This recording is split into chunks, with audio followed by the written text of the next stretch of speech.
So they're both 1 and 0. Which basically means after this, one of those... Oh, whoop, we're already off.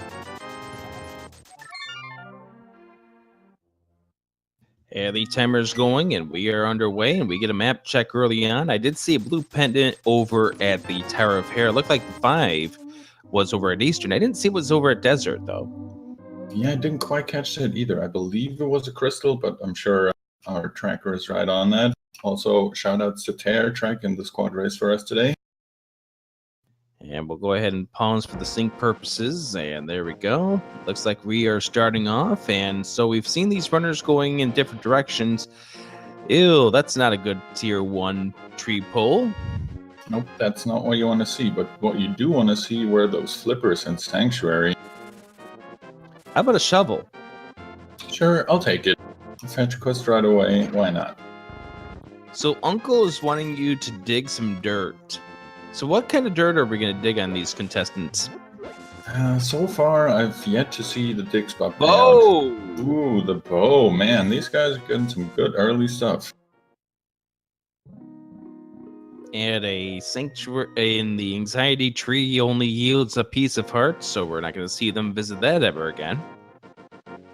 Nope, we might not need an Ega 1. Still can't quite count him out, but that's a good indication at least so far. Well, let's go through the Lost Woods. It turned out crystal number 4 was over at the desert. Yep, I just got that too.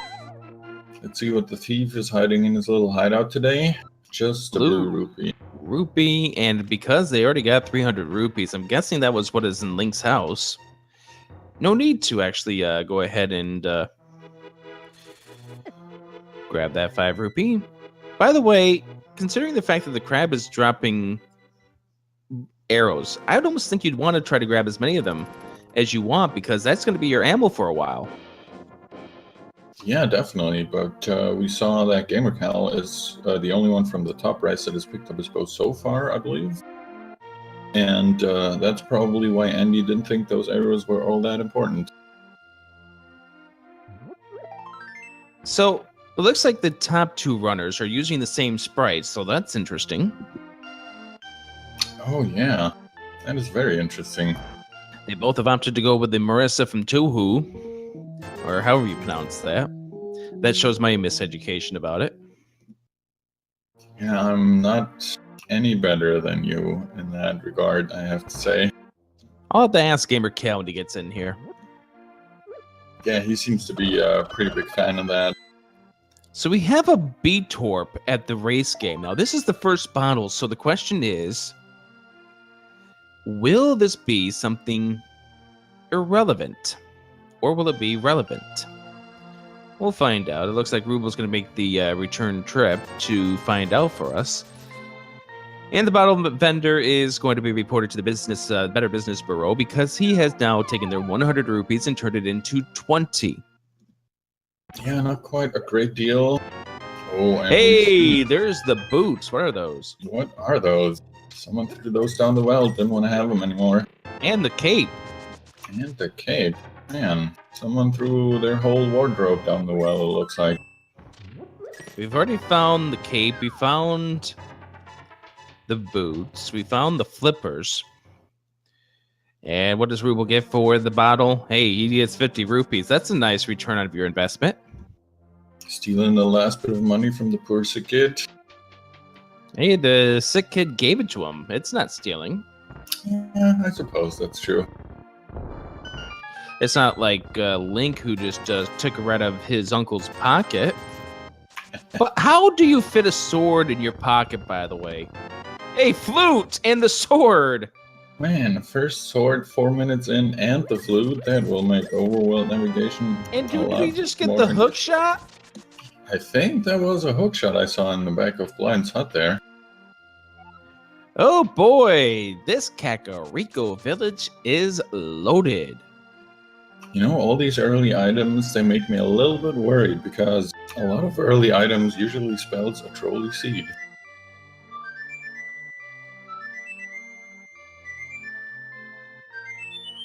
Right, and he is immediately activating his flute. Can't really blame him. You want to have that overworld navigation ready to go as soon as you can.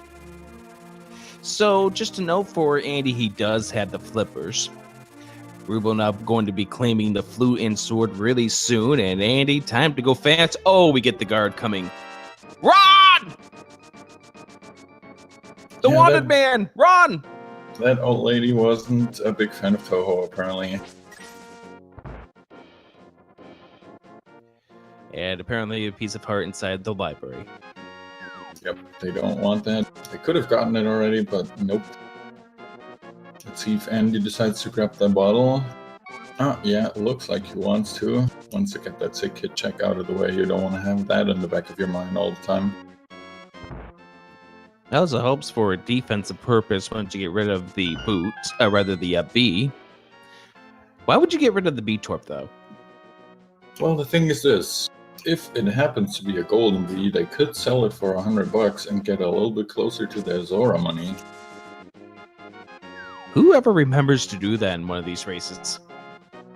Yeah, that's sadly a very good point, but I'm always trying to remember that, but then, of course, I forget. I always forget.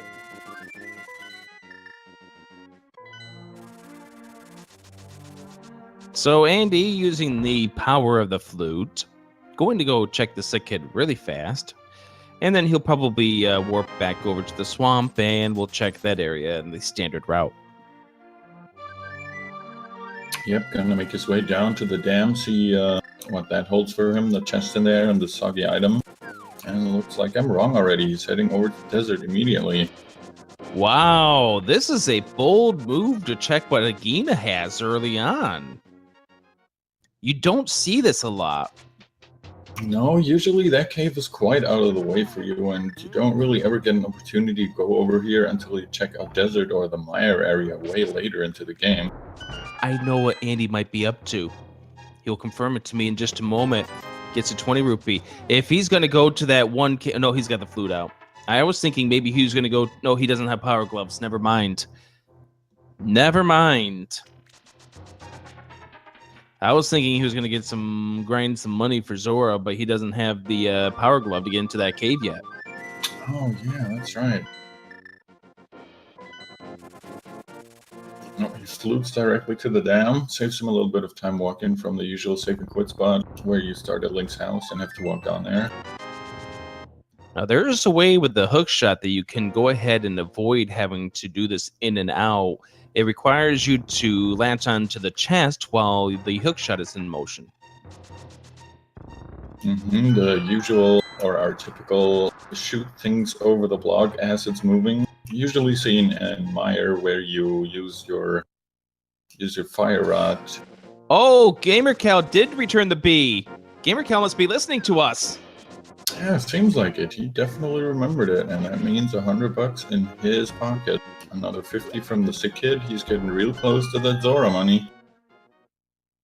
So here we were talking about whether or not, and nobody was ever going to do that in one of these racers. Gamercal just decides to go ahead and return the B to get the 100 rupees.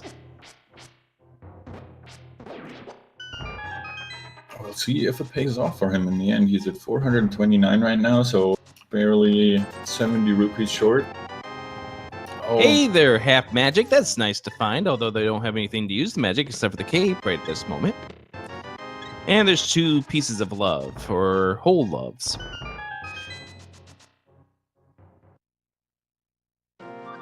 Oh, looks like gamercal checked the bomb crux. I didn't quite catch what they had, but I don't think Piece of heart. Anything. Oh, piece of heart, of course. So now Andy and gamercal are going to both check the Ice Rod Cave. Ruble and JSR both going to be checking Mini Moldorm Cave, which just had nothing but love and half magic. Yep, they're probably going to be very happy about that half magic. It's quite interesting to see how both our races are pretty much in sync right now. Just remember, this is a 1 versus 1 race. gamercal versus Andy, and then JSR2Gamers is up against Ruble. So we will have 2 winners in these races. Yep, exactly. Green versus red, blue versus yellow. Oh, gamercal stored up the water. the Jesus walk. Oh, very nice. He does have the flipper, so he wouldn't really have needed it, but it's a lot faster, especially considering they got the boots this early. This is why he decided to go into the Ice Rod Cave, because this allowed him to store it. Yeah, very good routing choice from him. We see why gamercal makes all those YouTube videos about all the different little glitches and things you can do in Rando. Now, he didn't do that to do a fake flippers. He was doing that to go through the water fast. Mm-hmm.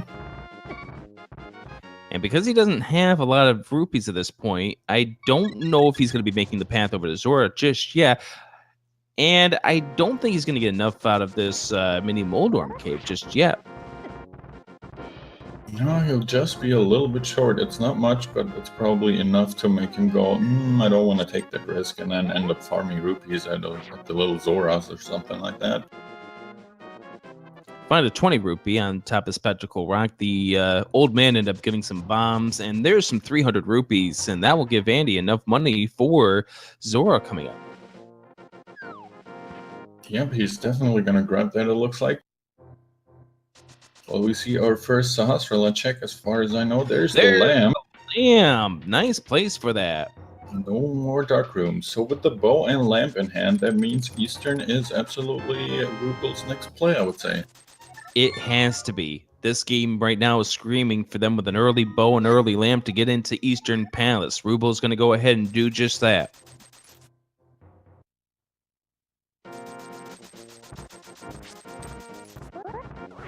Alright, 3 items potentially in Eastern Palace. Let's see what they can pull out of there. gamercal getting trolled by the dead rock. No, I'm sorry, that's Andy who's getting trolled by the dead rocks. gamercal is in Swamp, and Ruble is the one we're going to be keeping an eye on for right now as he goes through Eastern Palace. 3 items, all 3 have accessible to you, and also this is a crystal dungeon, so you do need to finish this.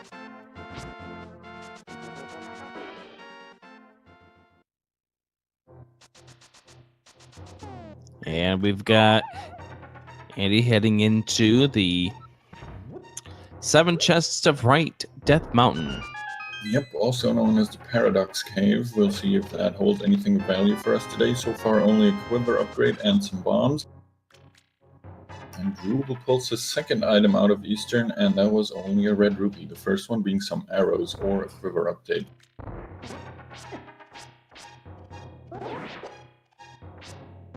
gamercal about to pick up the lamp, and that will tell him to get on over to Eastern as well. Piece of Heart, Blue Mail, Ether. Well, that Ether could be interesting. Another Piece of Heart and 20 rupees, so the Ether is probably the most interesting of them all. Yeah, we won't really know until someone gets Dark World access, but definitely a good thing to have already. That's 1/3 of the way into both, or maybe one of those medallion locked dungeons.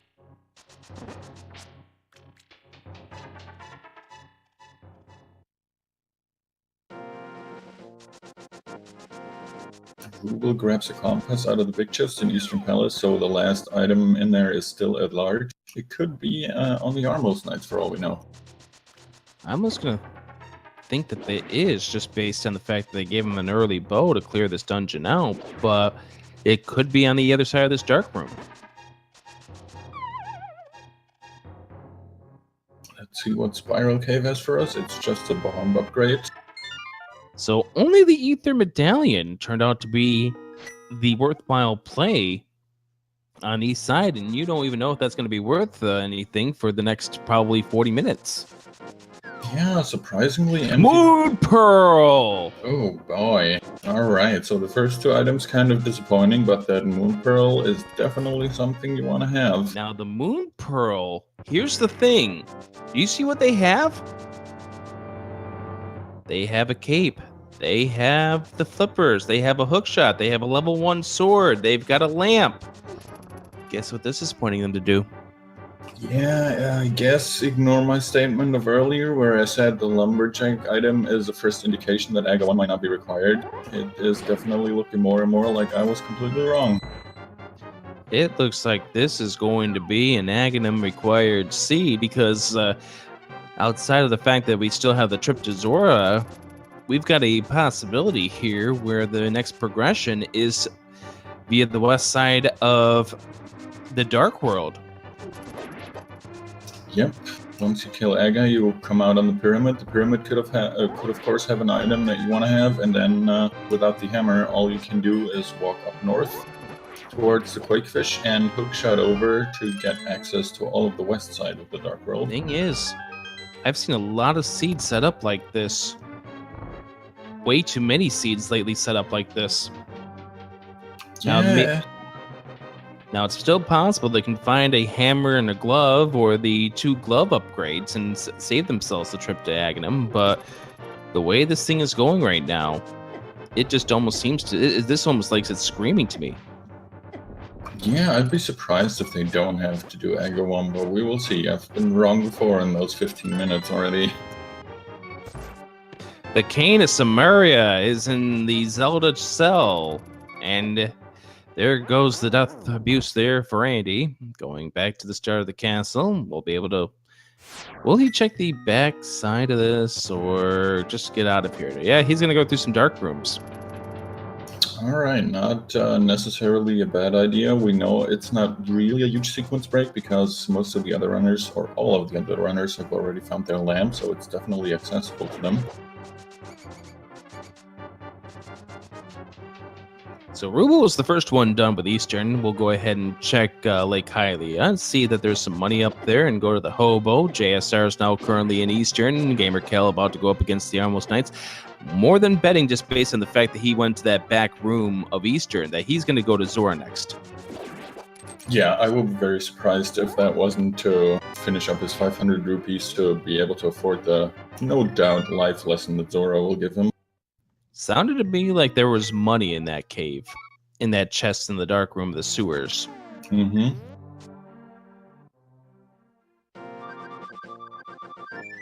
So Andy's next play has to be towards Eastern, because that's where this game wants him to go, but he's going to be doing a couple of other things first, and he's going to be the first one to head over to Zora. Yep, that's, oh, no, he's not. He's going to go do the Hobo. It's going to be Ruble who'll be the first one to Zora. Yep, he also just barely has enough. Will be left over with 30 bucks. So the first thing is the waterfall. Let's see what's in here. Could there be something good in here? Once again, a hammer and a glove or the 2 glove upgrades would make it so Agahnim is not required. There's bombs. There's a piece of heart. That is a no.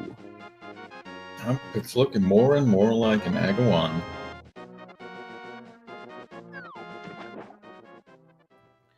So let's go ahead and see what is going to be out on the ledge. The ledge has a 20 rupee. So that pretty much sinks it right now. This will be an Agahnim required seed, unless this guy wants to drop a glove or a hammer, and Agahnim has the other half of that. Zora, 20 rupees. Agahnim is required. Yes, we're definitely not getting around that Aga 1 play at all. Gamercal is going to find that out in a second here himself. So will Andy. He is just checking the waterfall. Ooh, that's right. I did forget. We already did check Agahnim. He was only 20 rupees. So that definitely is a guaranteed Agahnim required seed. Yeah, we'll have to see who makes the first correlation to it. Gamercal has already checked the bonk rock, so he knows that doesn't have anything. So I'm going to assume that Gamercal is going to be making the play over to well, he's got the flute out, so that might tell me no. Yeah, no. He's probably going to check the Agahni's cave. Yeah, he's going to check East Death Mountain. Oh, yeah, of course.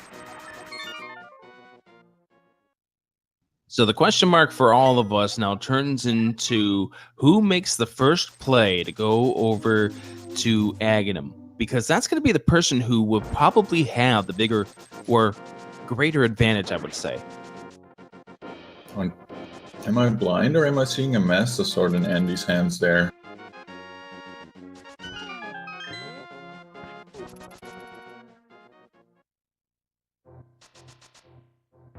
It certainly looks like he picked up his Master Sword somewhere. Was maybe that what was in the back of the sewers in the dark room? Oh, Okay, that had to be what was in the sewers then. So if they do all make their way up to Agahnim, that will give him a little bit of an edge, because making the way up that tower with only your fighter sword can be quite annoying. I thought it sounded like rupees accumulating when he got into that dark room, so it turned out not to be the case. He did get the Master Sword. Grabs his lantern from Sahasrar's hut, and that will lead him to the Eastern Palace too, of course, where he'll get his Moon Pearl and his first crystal. Ooh. Do you see what's going on here with Andy? Do you see what he doesn't have? Oh yeah, oh boy. So that means he will have to double dip into Eastern, because he was liking his bow. Yeah, he didn't get over to the tunnel underneath the castle wall.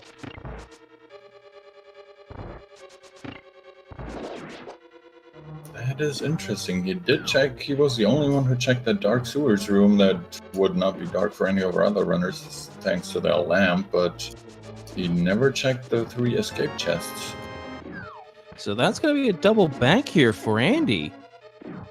That is interesting here. Thankfully for him, he will be able to grab all 3 items out of Eastern before he will be stuck in a bow lock location, so it's not all awful, but Right. yeah. You're talking... He won't be kept out of any items, just the fact that he's going to have to make about a 2-minute backtrack through this dungeon later on. Yeah, that's definitely going to cost him a little bit of time.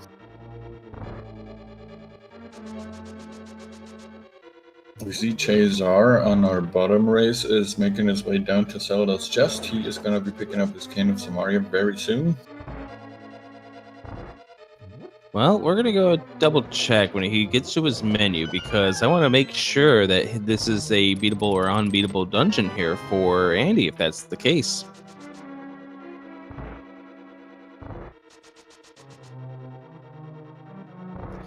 JSR about to get the Cane of Samaria, which Andy picked up a little while ago.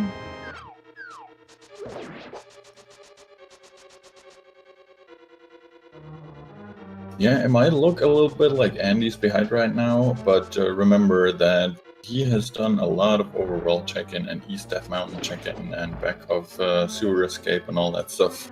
So many players here are trying to avoid that Agahnim play here. And gamercal is going to the last remote spots. JSR is going to check the back of escape, but at this point, with what he's got left, well, he hasn't checked East Death Mountain yet. This is the kind of scenario where you have just so much going for you here. And no, he does not have the bow, because he just saved and quit. Yep, gets a Moon Pearl, a 3rd item in Eastern Palace, and gets out of there because he cannot finish it yet. So will that put him on his way towards Agahnim? Yes, it's going to have to, unless he checks the uncle finally. And now, then in that case, he's going to be probably doing a little bit of salt when he finds out that the bow was easily accessible. Oh yeah, that's gonna hurt a little bit. Just dipping out of Eastern and then immediately finding the bow. Has anyone checked to see what the shovel yields yet? I believe Ruble checked it and it was only 20 and rubles. There's Andy to find the bow, and he's got to be feeling sick right now. Yep, that's not a good feeling. Finding the item that you were missing just a second ago. It looks like he's fluting right back over there. Oh, he's going on the shovel. He wants to see what he can dig up here. Being told it's 20 rupees that you get for the shovel today. So this is the battle of the runners who do not want to go to Agahnim. It sure looks like it. I can't really blame them. They want to do everything but go to Agahnim. Alright, and their Ruble confirms for us, as JSR did a little bit ago, that it is indeed a sword upgrade in that last sewer chest. Alright, Andy, you are out of options. It is time to head up to Agahnim. JSR, it's also time to go to Agahnim. Yep, it looks like Ruble is hot on JSR's heels, also making his way up to the castle. As much as you want to avoid it, you just don't really have a choice anymore here. Yep, and there's Andy, and there's JSR to go right straight to Agahnim at this point. Just a note that Andy and JSR do both have the Cane of Samaria. We'll get that updated in just a moment. And here we go. Time to climb this great tower. And there's Ruble joining forces. Yep, so the only one missing right now is gamercal. He's picking up his Cane of Samaria, and I'm gonna assume that will ring some bells for him.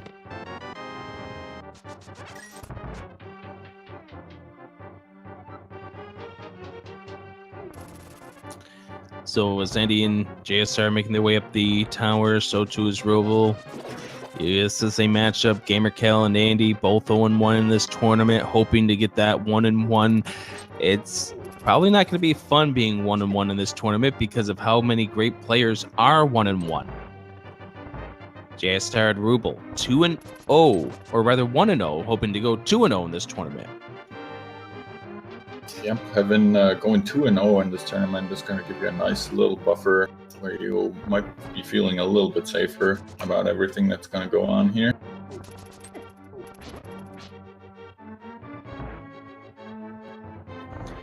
So as Andy makes his way up the tower, we're going to do a guessing game. This guessing game is pertaining to the blue balls that will be spawning from Agahnim. It's going to be the same for all 4 of these runners. So 1 gets 3 balls, they all will get 3 balls. Put your numbers in the chat. Tell us, which one do you think is going to end up being... How many blue balls do you think these runners are going to have to deal with?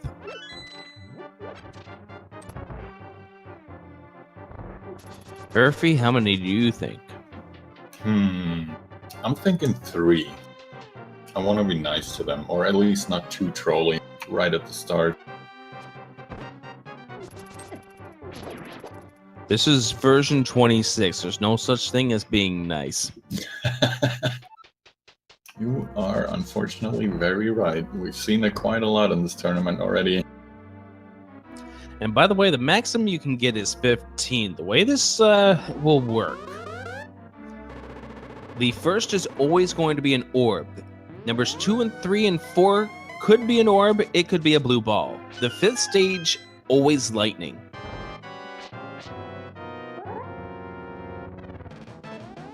Alright, so we're getting the first guaranteed orb, as you just said, for Andy. And now the RNG starts. That is 0. That's 1 blue ball, and JSR has caught up to where Andy is. That's 2 blue balls. Oh boy, here comes the lightning.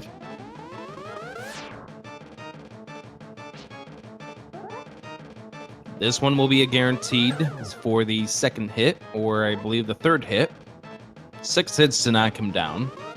That's, 3 blue balls. Ah.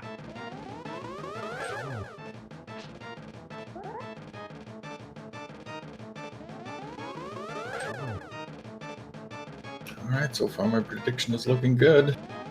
And it looks like, I believe, if my count is correct, it will be guaranteed 3 blue balls. Yeah, there it is. Perfy, you win. Hooray, I win something for a change. We're going to wait until we get to the digging game to find out what your prize is. But we do get a map check, as it looks like Thieves Town is going to be our green pendant, and Skull Woods is our red pendant. Yep, and our crystal number 6 will be at Misery Mire, so... That's miserable. It's a little bit miserable, and also that might mean that Ether that they found real early on might come into play. Yep, they have to go to both Turtle Rock and Misery Mire, so it doesn't surprise me that we have to deal with this, as we have 3 of our runners in the good old fine, great confines of the Dark World. JSR is going to be coming up to this rock to find out that he can't do anything about that rock. You have to swim to get to the other side. I'll have to dive into the river of Mountain Dew here. That's Mountain Dew? Not quite, I guess. It's a little bit too weird looking to be Mountain Dew. I haven't quite decided what this is. I guess it's just muck. Somebody peed in the pool. We see Andy's doing the early pod play. That's an interesting choice.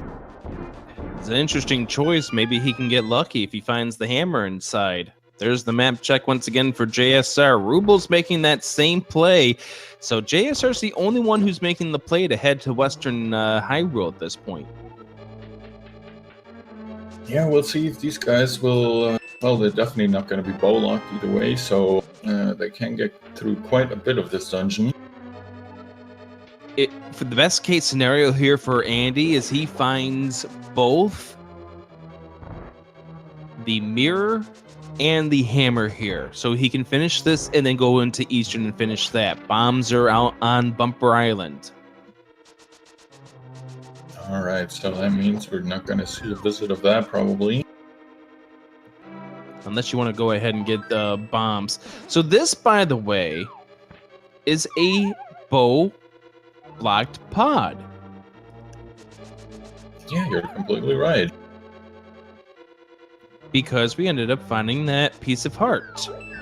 Now we can get a key here to end up going past where the bow block is, but technically by this game standards at this point, we're at the bow block portion of our proceedings. JSR, meanwhile, has made his way into the village of Outcast, is just cleaning up around here. Yep, JSR ended up getting a piece of heart from the bombable hut.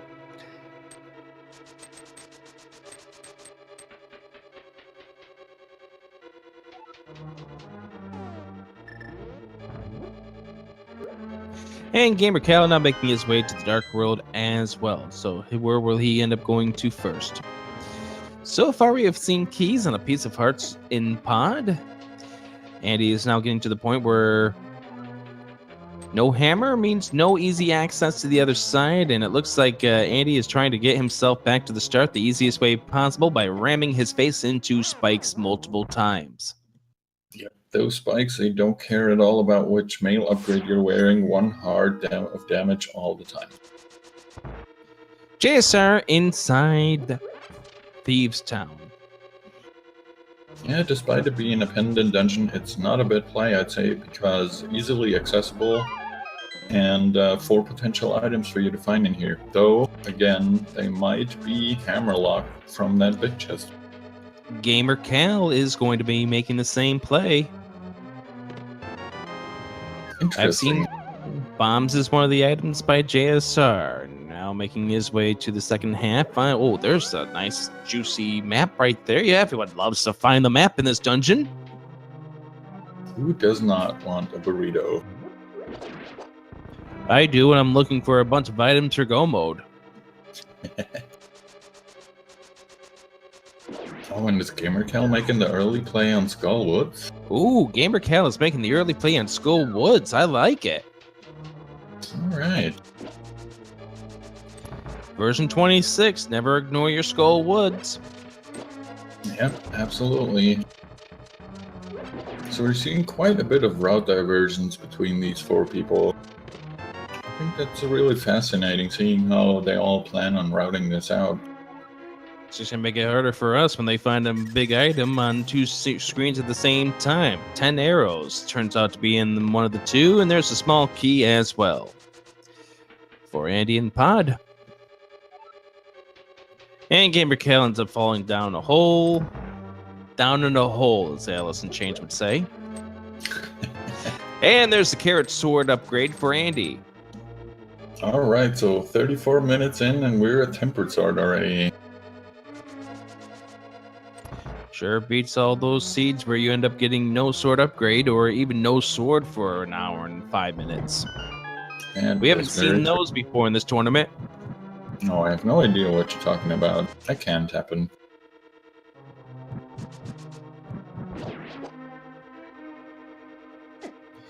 The bacon blade. That's a nice, interesting way of putting it. And there's the hammer for Andy, so you're 1 out of 2 so far, if he grabs the mirror from here, nope, just the burrito. So the hammer and pod.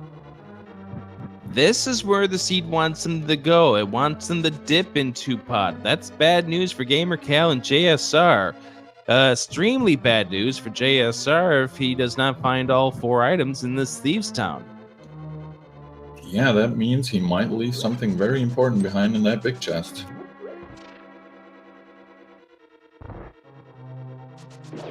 So going into pod without the hammer is paying off for 2 of our runners. gamercal picks up the mushroom, and we reach the portion of this program where gamercal cannot complete this dungeon. So we'll take a death abuse and head back to start. Ruble getting the big hammer as well. And you're saving and quitting? Interesting. Wasn't expecting that, to be honest. I was not accepting that either, as Ruble is going to opt to go to Hype Cave. Or not. Where are you going, Ruble? Are you going to go check the west side of the world now? Sure looks like it. My JSR is having no problems with the blind fight, gets him down. Oh, that's right. Ruble has to go this direction because he can't go to Hype Cave via the portal down to the south because he does not have any gloves. I totally missed what JSR got out of Thieves Town. Blind sadly only dropped the compass, so I think that means there is indeed an item left in that big chest. Oh, that's right, because he did already find the map, so that means there is an item inside that big chest that is hammer blocked. Oh boy. Can we get some hype in this Hype Cave? Oh, there's the power glove. All right, starting off good for the Hype Cave. There's a mirror and a blue boomerang. Whoa, boy. All right, I will call that sufficiently hype for a Hype Cave. And guess where Ruble can go now? He can go into Swamp if he wants to, but he's not going to. JSR digging a lot. Digging. Hey, Perfy, that prize of yours is going to be a piece of heart. All right, that works for me. I mean, if I had my choice, it would have at least been a heart container, but, you know. Alright, Ruble, gonna check out what Stump Kid has for us today. Just another big 20. So we are seeing 4 different plays from 4 different runners at this point. An interesting decision by Ruble to leave Palace of Darkness without completing it. That is probably the most bizarre of the plays. Andy's gamble, Ruble's gamble, both paying off as it came up with the hammer in pod. Yeah, pod was definitely the right decision. As you were mentioning earlier, that's where the seat wanted them to go. I can understand why JSR and gamercal made the move that they did, because the way the seed played out, giving him the hookshot and the flippers, you were thinking maybe it wanted him to get over to the west side of the world, but it turned out the value is on this east side. Andy is going up, and I think he's going to go ahead and hookshot over. No, he doesn't have the glove yet, but he can hammer over. And he's going to have a problem in just a moment. Mm-hmm. He's not going to be able to go to Catfish because he does not have that power glove yet. Hope he should have visited Hype Cave before he came here. So he'll now make the move over to the other side, and Ruble now with the mirror will now always start in the dark world on top of the pyramid. JSR never made it to Zora? Looks like it. Interesting. Seems like he has gotten the waterfall ferry, but he might have not had enough funds to get up here.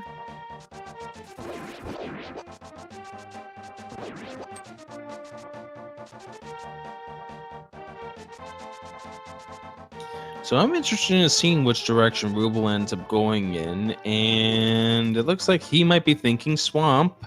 That's the play I was thinking he was going to be making at first after getting out of the Hype Cave, because now you have what you need to beat that dungeon. Yeah, absolutely. It's a good second choice right after Pod getting that hammer. And with that hammer... Gee, it's almost like playing it vanilla.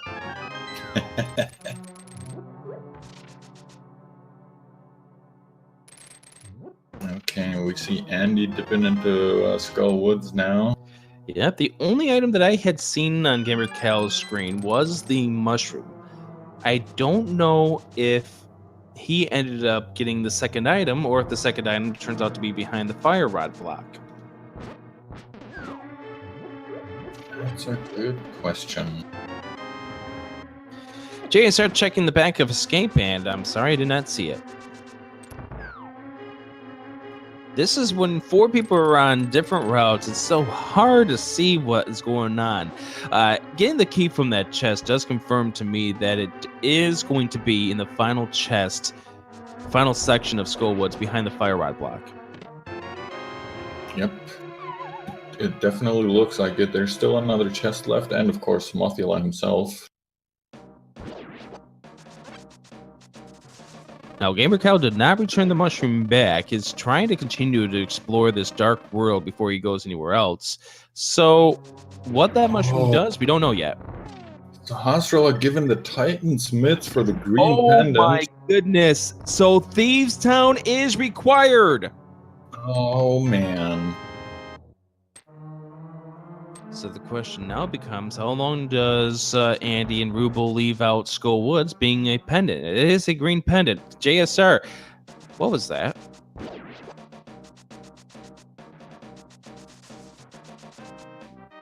JSR gonna check the ledge item here. I don't think he meant to dash into those 20 rupees. Yeah, I don't think he really wanted to, but Ether was the medallion. Guess what they all have at this point? Well, they're pretty well equipped to finish up Meyer if they so wish. gamercal is going to be doing about 25, 27 digs before he finds his piece of heart. Will be totally upset to find that JSR is exploring desert. Ruble is exploring through the Swamp Palace. Who's going to find the item first?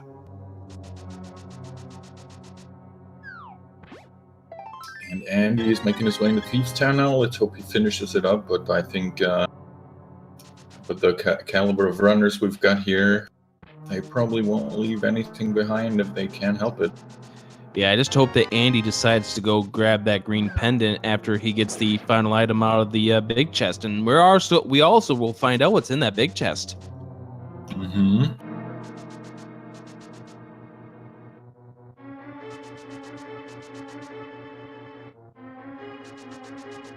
gamercal about to get to Hype Cave, and we'll find the Power Glove Sand Mirror there.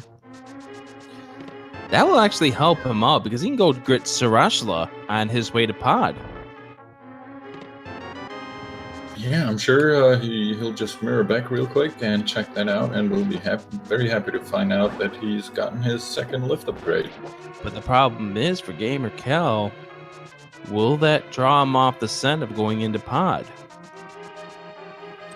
Getting those Titans met there might draw him away from going to Pod. He might think the hammer could be somewhere else. That's very true. It could mislead him a little bit. These are 4 fantastic runners. We know that they're not going to make any strong mistakes. Although I'm still curious of what Ruble ended up doing. Yeah, it's a little bit strange that he decided to save and quit out of Pod while he was able to finish it, but we'll see. Oh, JSR doing bomb strats on the Lamolas. Not sure how that paid off for him, as he looks like he's spamming some arrows. There's a single arrow in Swamp. This has now been a validated run. Officially validated. Ruble getting the single arrow in Swamp. JSR having some trouble against these Lamolas.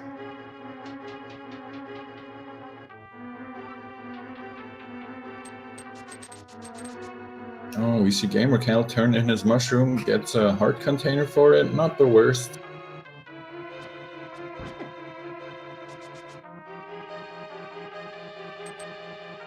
And so far, from what I can tell, Swamp hasn't really paid out for Ruble at all. I mean, he will still get the crystal in the end, which is nice to have and definitely something required, but item-wise, it seems to be lacking a little bit.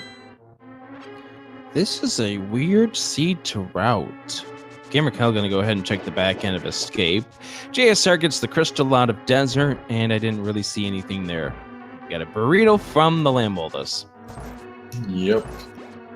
Oh, JSR didn't go to the right side, that's why. Oh, okay, that makes sense, yeah. Okay, Andy's gonna find out what's in this big chest. For Gamercal and JSR's sake, it better not be anything important in there. It's a bug catching net. They can live without it.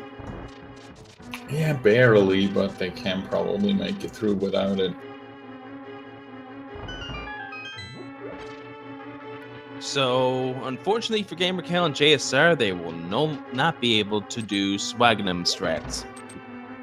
No Swagganum, no catching fairies for safety. I think the no Swagganum part's the more important thing.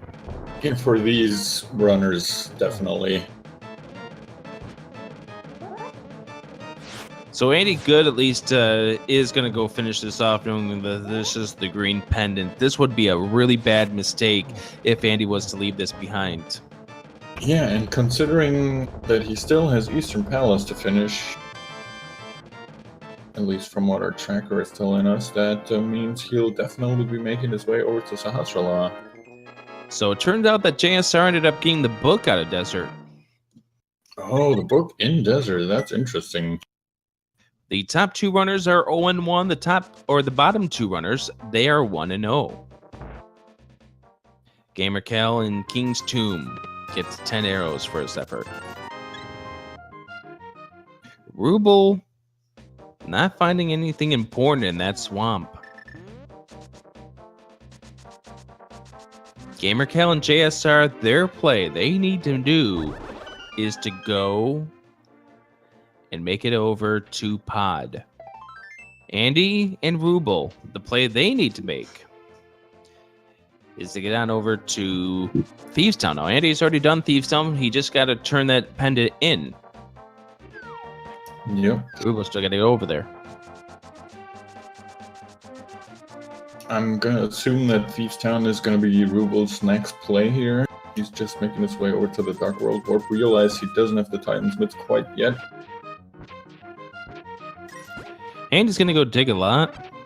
JSR is going to go into Misery Mire. This is an interesting gamble at 47 minutes. It's a dungeon you can finish. I can understand why you're going to go in here. Yep, definitely. If you can open it and if you can finish it, why not do it? You might even be seeing a bird toss here. All right.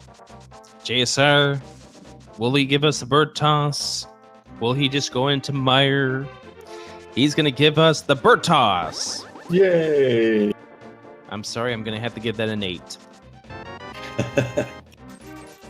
Gamercal's going to go check. Catfish. Oh boy, Catfish. This could be an interesting play too. Does Catfish have anything interesting? Andy tried to make this trip earlier. Catfish has money. Yep, definitely not one you want to see here. Feels bad, man. So Andy's about to get the mirror, as well as the power glove.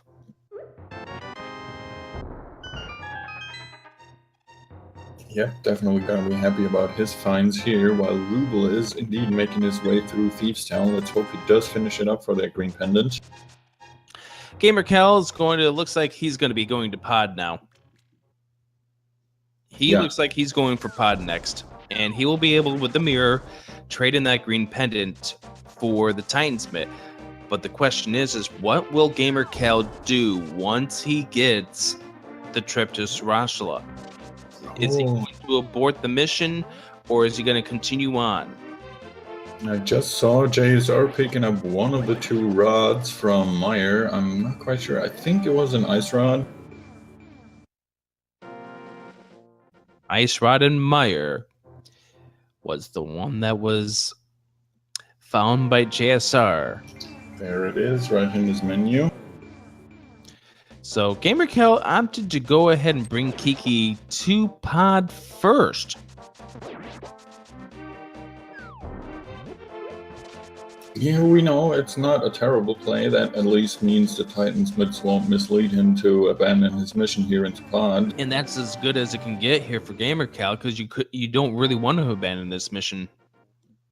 He might be feeling a little bad once he finds the power, not the power glove, but the hammer in here, because that means he will be maybe feeling that he's behind Andy.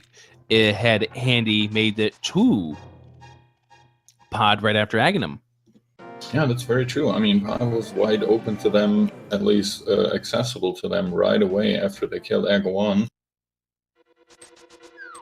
So confirmation on the menu screen from JSR that it is indeed the ice rod. So that is an important find for JSR.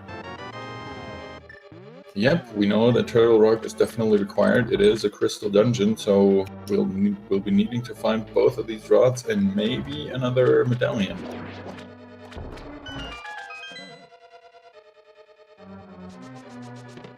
Although I would say that JSR is probably wishing to find the fire rod inside this misery mire, because that would help out with the upcoming torch room he has to do that he's been putting off.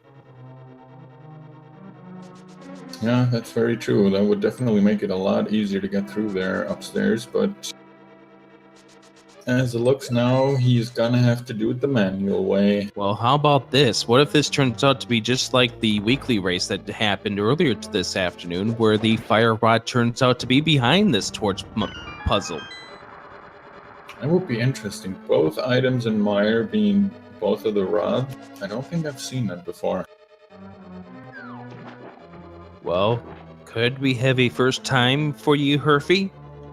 I would not be surprised. I've seen other first times happening already. We've had a lot of other first times.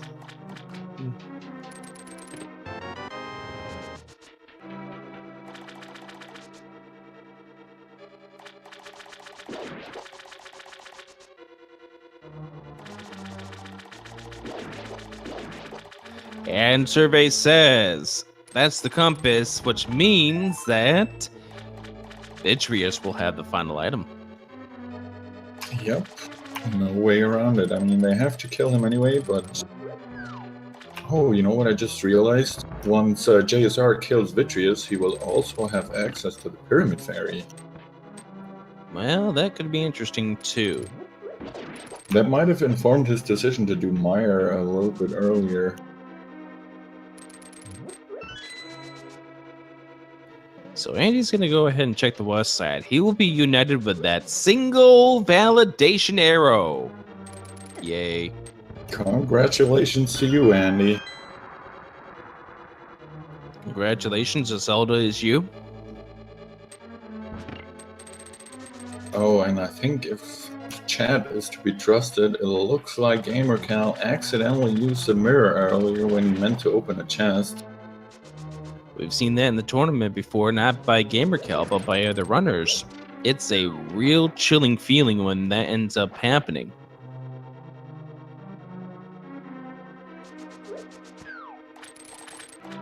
When Ruble just tried to grab the frog, realizes he doesn't quite have Titansmiths yet. Little does he know that he has access to them. All he has to do is trade a green pendant in.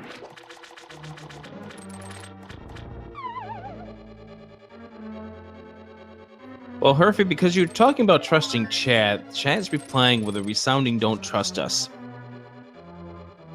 Yeah, I'm not quite sure what to think of that. I'm proud of you guys that you're being honest with me.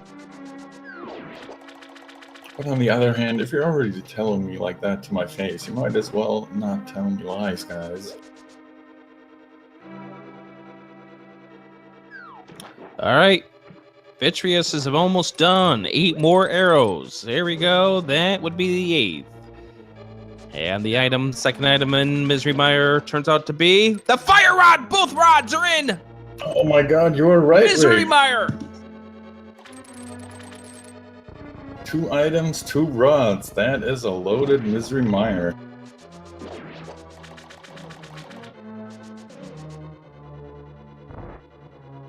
And JSR now might have what he needs for Turtle Rock. Now, that could put JSR in go mode. That is very true. There could be a go mode for JSR already. He seems to be checking what he will need to get into Turtle Rock right away. Yeah, he could be 1 out of 3 chance for him to get into go mode. But wait, well, he's marked off as having the hammer, but I don't think he made it to pod yet. Wait a moment. He does not have the hammer. Gamercal does have the hammer, though. Oh, you're so right. JSR is not ready for go mode just yet. He's still got to go to pod. But he can find out if the hammer's the only thing keeping him from go mode.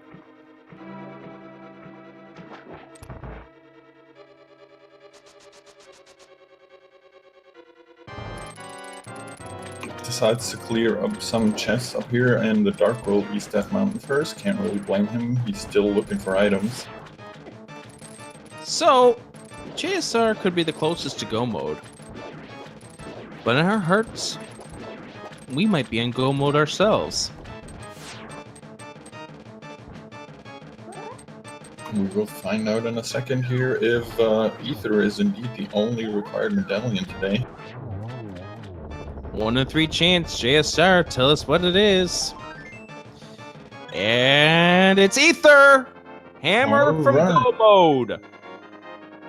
So he's just a visit to pod from go mode.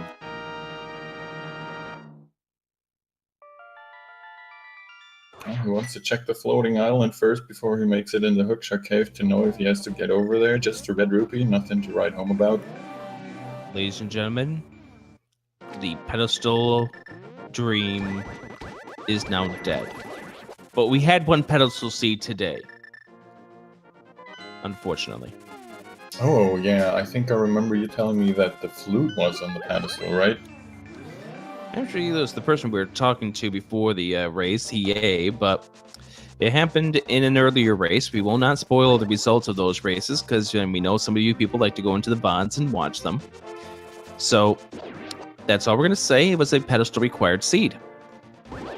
Andy is going to be going to turn in the pendant. Then he's probably likely going to finish off Eastern, because he didn't do that earlier. Yep, and he will be very happy with what Sahasrahla hands to him, and it looks like Gamercal is hot on his heels, just making his way over to Sahasrahla's hut himself. And if Gamercal ends up going straight to Misery Mire, he will be in go mode, although he won't know it yet. Yep. So JSR will know that he's in go mode once he gets to pod. As soon as he grabs that hammer from pod, he will know, alright, I am now officially in go mode. And this is bizarre at 57 minutes and a V26 open seed that we would be talking about go modes. I agree, and looking at which dungeons JSR has cleared out already, unbeknownst to him, he's left all the real annoying and long dungeons for last, so being able to go mode, Swamp, and Ice Palace is gonna be amazing for him.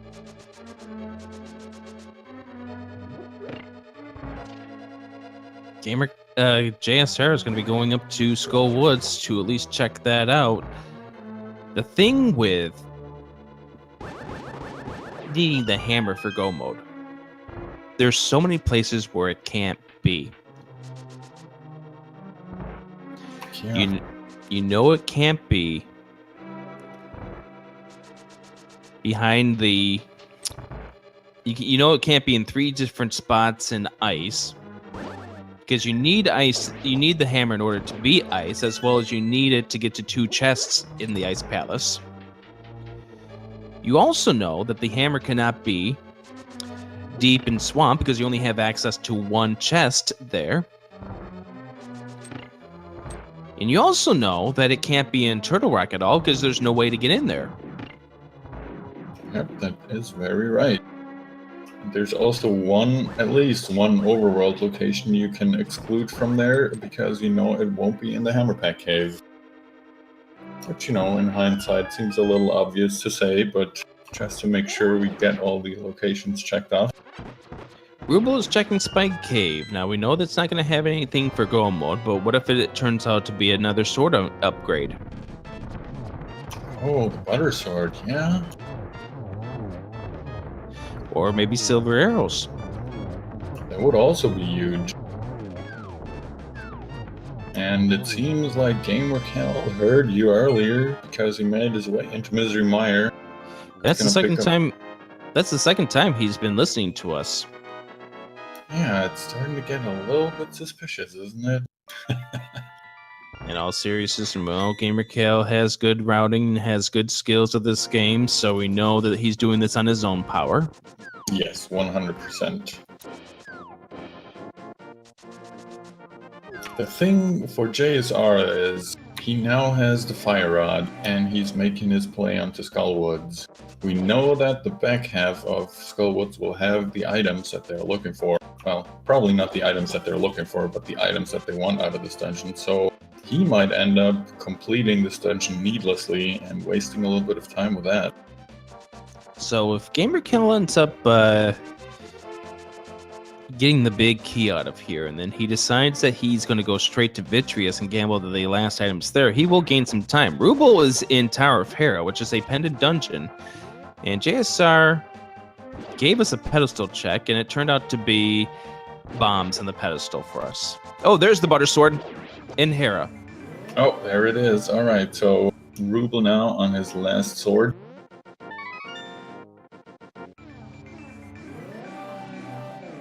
That's the other thing. You know what JSR might be setting himself up for just because of the way he's been routing this? If he gets to if he goes to the Palace of Darkness maze before he goes to the Spike Room, he is only going to have the Master Sword. That is very true. If he indeed gets the hammer before he grabs the sword upgrade, that'll mean he's in go mode and he might just ignore everything else on the way and go as fast as he can. Andy checking Catfish. Second time he's tried to make that path, but at least this time he can get there. And he goes back into the portal after killing a crab. And not sure what that was all about. Gamercal's checking these chests over here on the right-hand side. We'll find out soon enough that the path is to go to Vitreous, and that's where he's going. He's going to leave that torch maze behind because you don't want to do that room. Yeah, you really don't. You want to avoid that at all costs, so he is making the gamble to see if Vitreous has the last item, and he'll be very pleasantly surprised once he kills him. Ruble picking up the blue pendant out of the Tower of Hera. JSR gets Mothula down with 2 hearts remaining, and he will pick up the other pendant. There's the Quake Medallion, which we know is not needed, but it's always interesting to find out where some of these items you're not going to need are, where they end up being. Yeah, definitely. And I mean, even though we know it's not needed, it's going to give JSR a little bit of security, or at least a little bit of a good feeling, because now he has a 2 out of 3 chance to get into the Turtle Rock. Oh, he already knows what he needs to get into the Turtle Rock. He's the one who checked. Gamercal's the one who hasn't yet. Oh, okay. I'm sorry. That was my mistake then.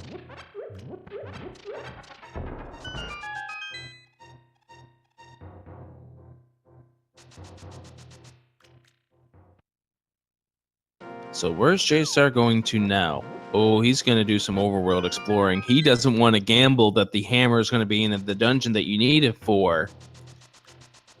Yeah, nothing more trolly than an item in its vanilla dungeon.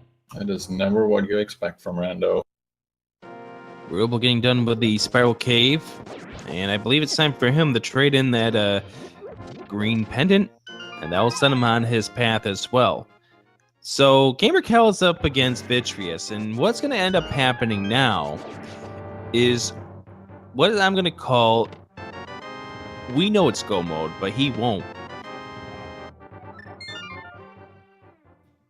Titansmith pick up for Ruble. Fire Rod pick up for Gamercal. He doesn't know it yet, but gamercal at 1 hour and 4 minutes and 18 seconds is in go mode. Yep, that is our first go mode. And I will tell you I'll have you say it as soon as he goes to Turtle Rock and finds where that portal is. Mm-hmm.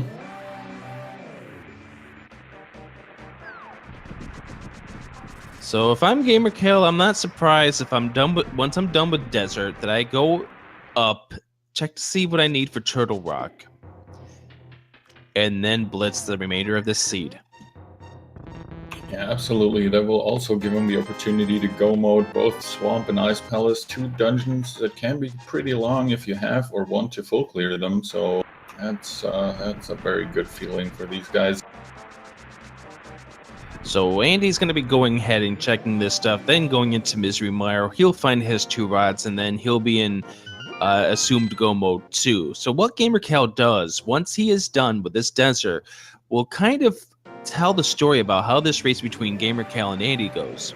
JSR versus Ruble, the story comes down to how long will JSR wait before he checks into pod, because that's where he needs to go. That's where the hammer is. And for him, once he gets the hammer, he will be guaranteed go mode, because he did check to see what the medallion was required for Turtle Rock. Yep, he's only looking for that hammer still, and he just can't believe that it might be in the vanilla dungeon just yet.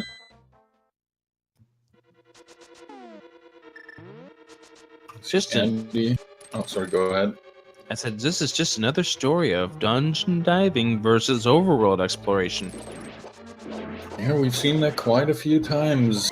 People looking for items in the overworld while dungeon diving would be the right choice. Of course, nobody would know that. We, as the spectators, have a little bit more information than these runners do.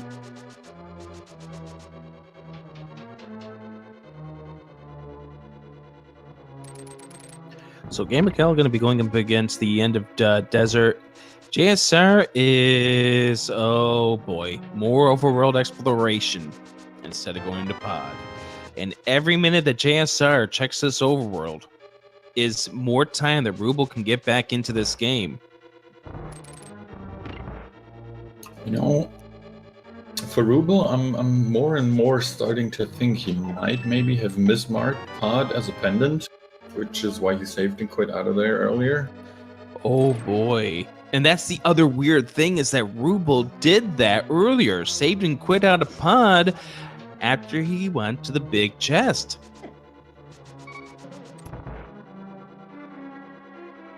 We'll have to see how that plays out for him, because unless he makes that play back into pod, he's still gonna be missing a crystal at the very end. So gamercal's next decision will tell us a big tale of this story. Will he flute up to Death Mountain? If he does, he will find out that he's in go mode real soon. That's exactly what he's doing. There you go. JSR's checking the pyramid bomb. Yeah, I was saying earlier, after Meyer, he had access to this, so it's not necessarily a bad play. We sadly already know that it's not really needed, but... And the dead rock. Hi! Right there in the corner. Andy's down to a half a heart. Oh yeah, he needs to be careful here.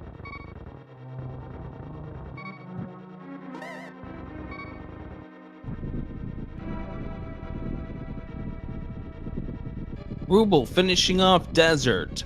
JSR going into the pyramid bomb. Will he go to pod next? Money and love. No comment.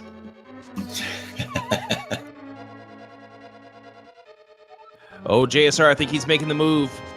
I think JSR is making the move. Yes, definitely looks like it. He is on his way to pod. And gamercal is going to find out at 1 hour, 8 minutes, and 42 seconds. gamercal, the first of these runners to be officially in... go mode! Thank you, Herfy. Anytime.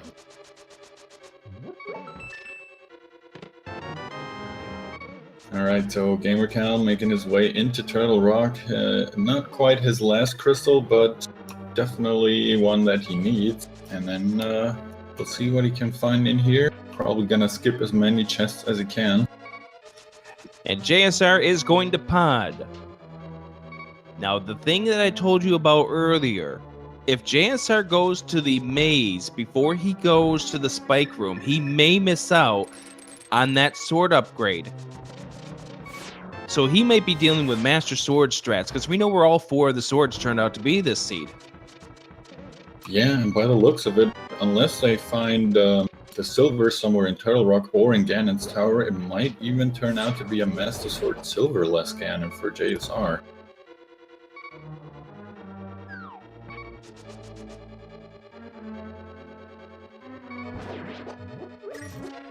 So what JSR does once he gets that hammer will make a big difference. Especially if he has 1 key. Because then he can go right straight to the Homicide King. But the problem is, again, he might miss out on that sword upgrade.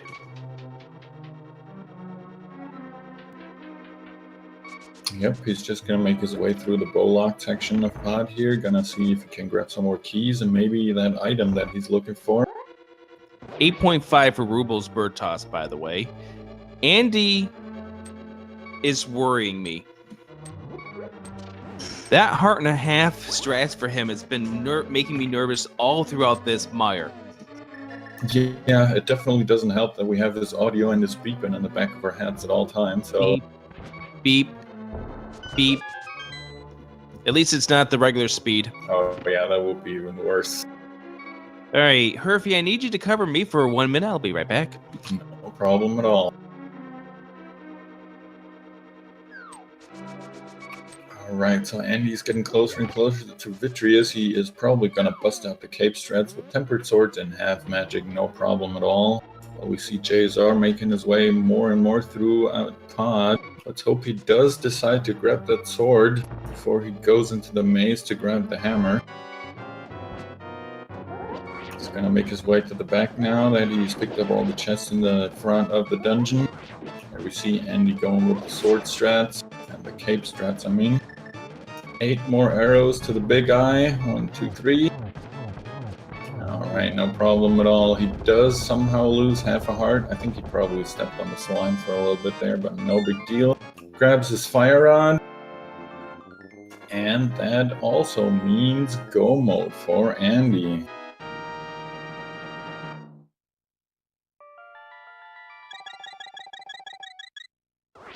Okay, so JSR has grabbed his big key. He's getting closer and closer to that sword upgrade. There it is. Grabbing tempered sword. No Master Sword silverless Ganon for him. Gonna even check out the chests down here. Obviously, he does not know where the hammer is, so he'll check as much as he can.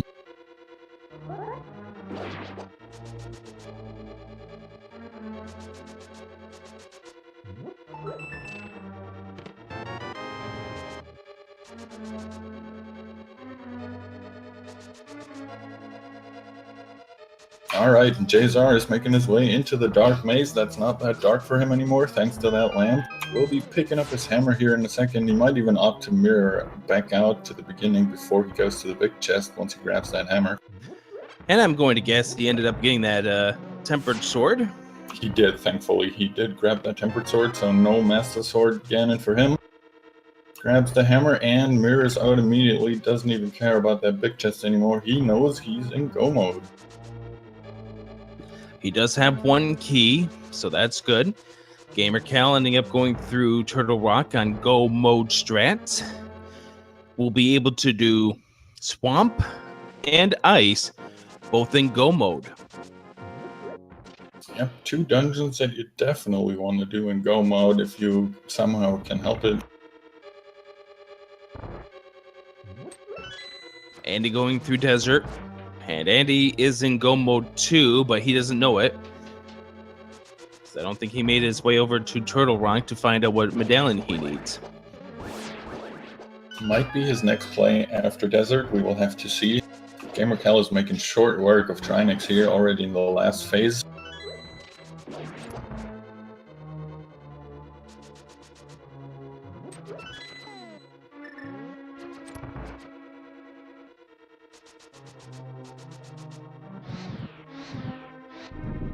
Alright, so Trinex is down.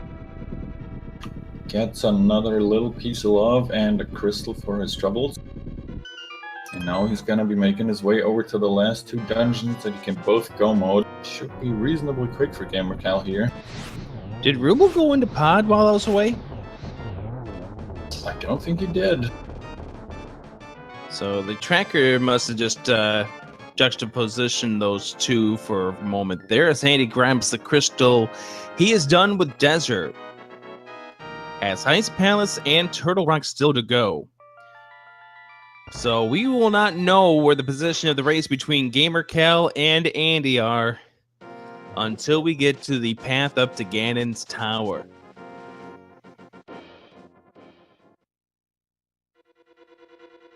gamercal is going to be going into Swamp. Andy once again does not know he is in go mode. He is only 1 out of 3 chance he's in go mode at this point. Yeah, it looks like he doesn't want to risk it. He dips back into Desert Palace to grab the rest of the items here.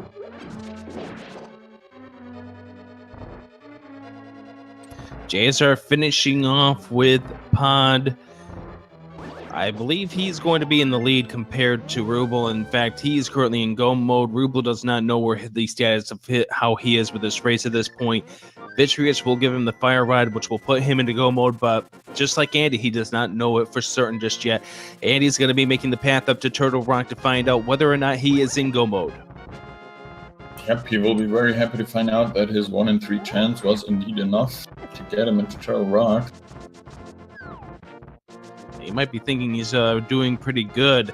gamercal, I thought, probably felt like he was behind for a little bit, but it just turns out that all 4 of these runners did not want to do Agahnim until it was the very final option.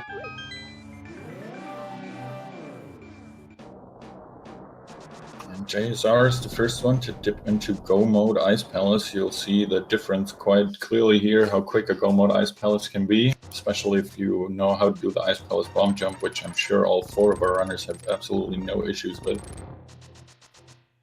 gamercal will only be probably checking 1 chest in this upcoming Swamp Palace. That's the one at the waterfall.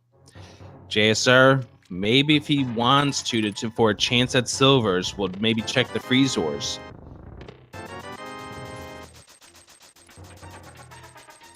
Yeah, we'll have to see if he decides to completely go mode it, skipping all the chests, or if he decides that 1 or 2 chests on the way might not be a bad choice. The silvers are still at large. Ruble is going up the mountain. Now, Ruble was up here earlier, but he did not have the Titan's Mid, so he could not check to see what the medallion was required for Turtle Rock. So he's going to be finding that information out right now. Andy takes a look, and now Andy knows he's in go mode.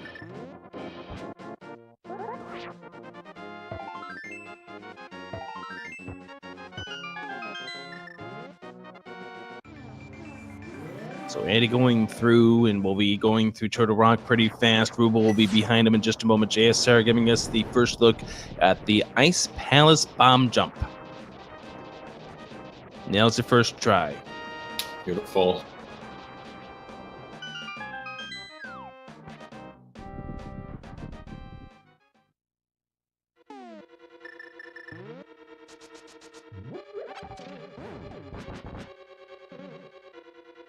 Very nice penguin room from JSR, getting them all in 1 spin.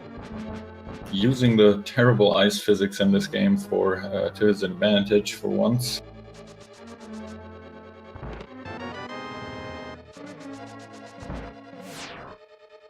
As we see gamercal already on his Argus fight, making short work of the puffs. 1 slash from the tempered sword will get it done. 2 spins, Argus down. Alright, that leaves 1 more dungeon for gamercal.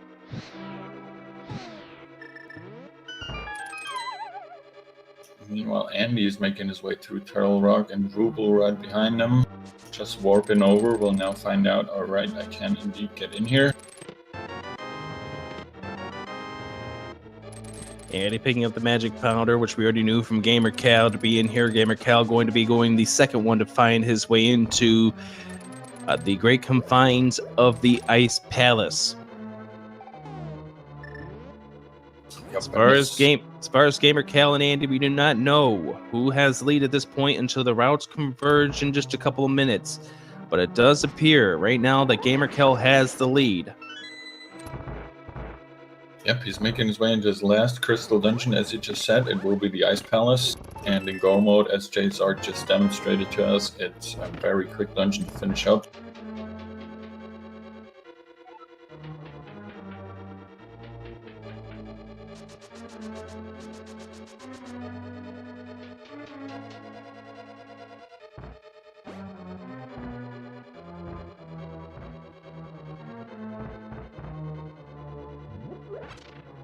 And JSR doing some nice routing here. He decides to go with the Swamp Palace first, leaving Turtle Rock as his last dungeon, which means he will have a very short trip over to Ganon's Tower once he grabs his last crystal. I'm surprised that gamercal is checking chest here. Yeah, a little bit. He probably thinks, alright, it's not too far out of the way, I can kill those penguins pretty quickly, and the silvers are still at large. Maybe I can avoid doing a silverless Ganon.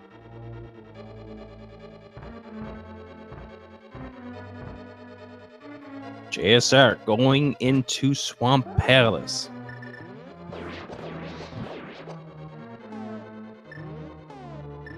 As far as these four runners are concerned, this once again is just a 1 versus 1 race. gamercal against Andy, JSR versus Ruble.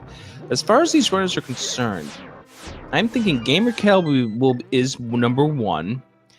Andy is just behind him. JSR is 3 because he's still got to do Turtle Rock, and then Ruble is 4th. Yeah, that sounds about right to me. And the question for Ruble once again turns out to be, why didn't you finish Pod? Yeah, this really is a little bit puzzling still. As I said earlier, he might have just mismarked it on his tracker as a pendant dungeon, which will be extremely unfortunate for him. The runners on the right, they had quick access to the hammer because they did Pod right immediately after getting done with Agahnim. The runners on the left, they opted to go to the left side. This is one of those kind of seeds where it gives you options, and then what those options end up doing depends on how well they converge at the end. And gamercal finally getting himself going on this seed and decides to say no to the Freezors, and we'll head right straight down to Cold Stare. How about some cotton candy, Herfy? Oh, I wouldn't say no to that. Maybe a little bit less of an aggressive cotton candy if I had my choice, but, you know, beggars can't be choosers. You get what the fair gives you, and that's pretty much what you have to deal with. Yeah, pretty much. And you will like it. No other choice for me.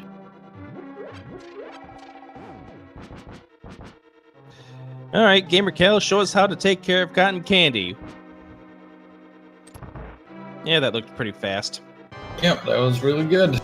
Not quite as perfect as he would have liked it. You usually want to try and get those guys stuck in the upper right corner, but it couldn't have gone much better than it did for him.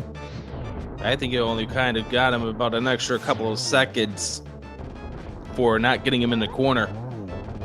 Yeah, definitely not a huge time loss.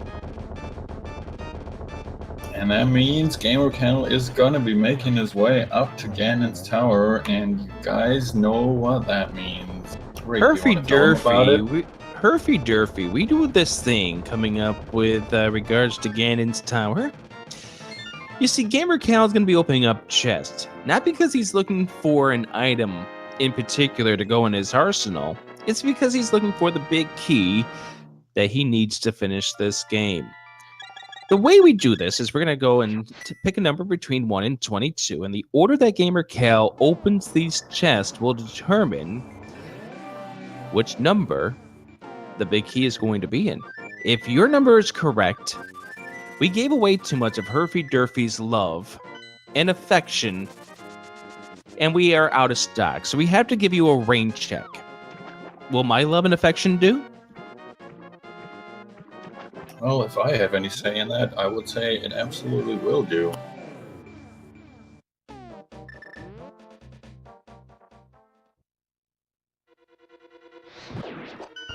So the numbers are flying through here, and we're getting the answers of both no and yes. And the question of whether or not the air smells better. So how does the air smell in Germany? It's pretty okay right now. I have no complaints, though to be fair, it's kind of hard to have any comparison unless I take a quick plane trip over the ocean.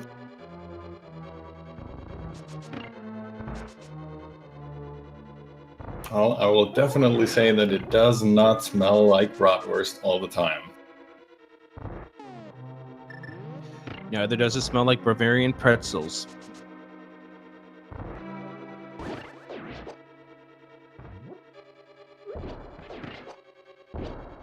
And as Tara, our wonderful tracker, is pointing out in chat, it has also rained here where I just lived, so it smells pretty good. So it smells like mildew. Gamercal going the right-hand side, what he likes to do if he finds a small key. Yep, that's already 2 chests open, no big key found yet.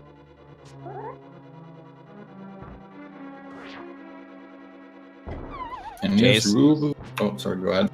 Go ahead. I was just saying, yes, Ruble has picked up the Butter Sword. It was in Tower of Hera, a dungeon that all of our other runners will be completely ignoring. Ruble is going back to Pod. Finally.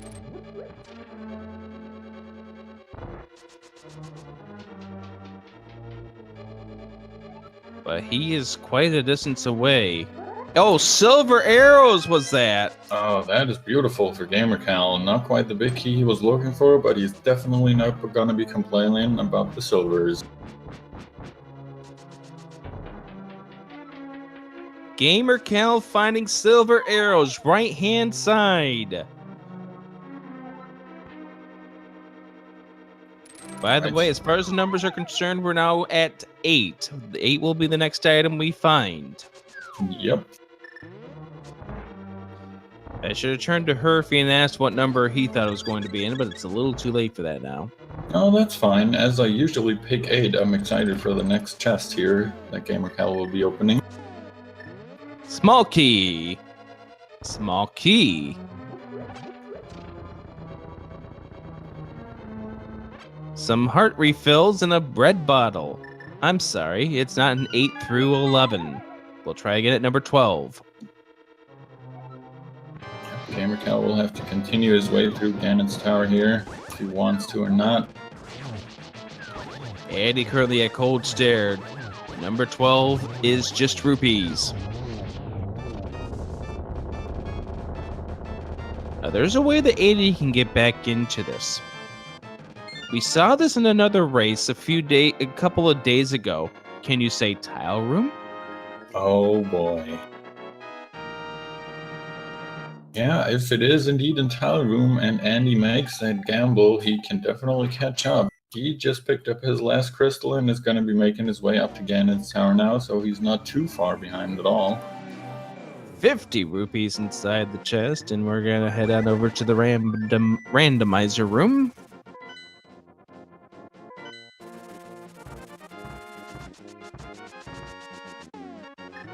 Next one will be number, I believe, 14 through 17.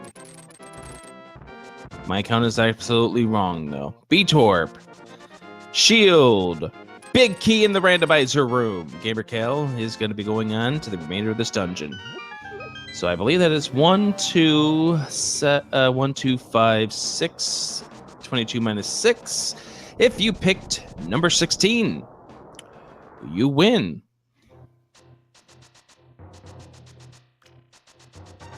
I already see some disappointment here. Someone was 1 off.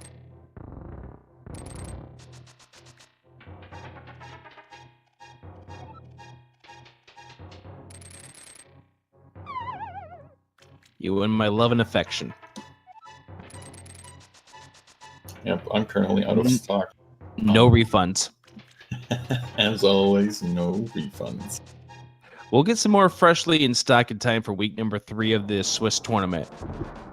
Yeah, don't you worry. I already got it on the back order here. Just waiting for love and adoration to arrive at my door. Well, maybe you'll have another date coming soon.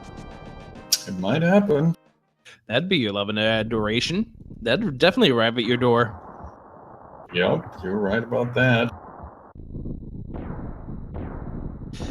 Gamercal, Andy, both heading into Ganon's Tower. JSR in Turtle Rock. Ruble trying to finish things off. Ruble's in his final dungeon.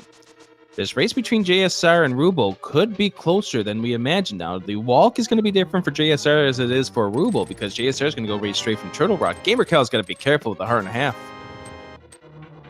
Yeah, you really need to be careful. But yeah, he's got magic powder, so... Oh, don't die, Gamercal. Don't die. Half a heart. There we go.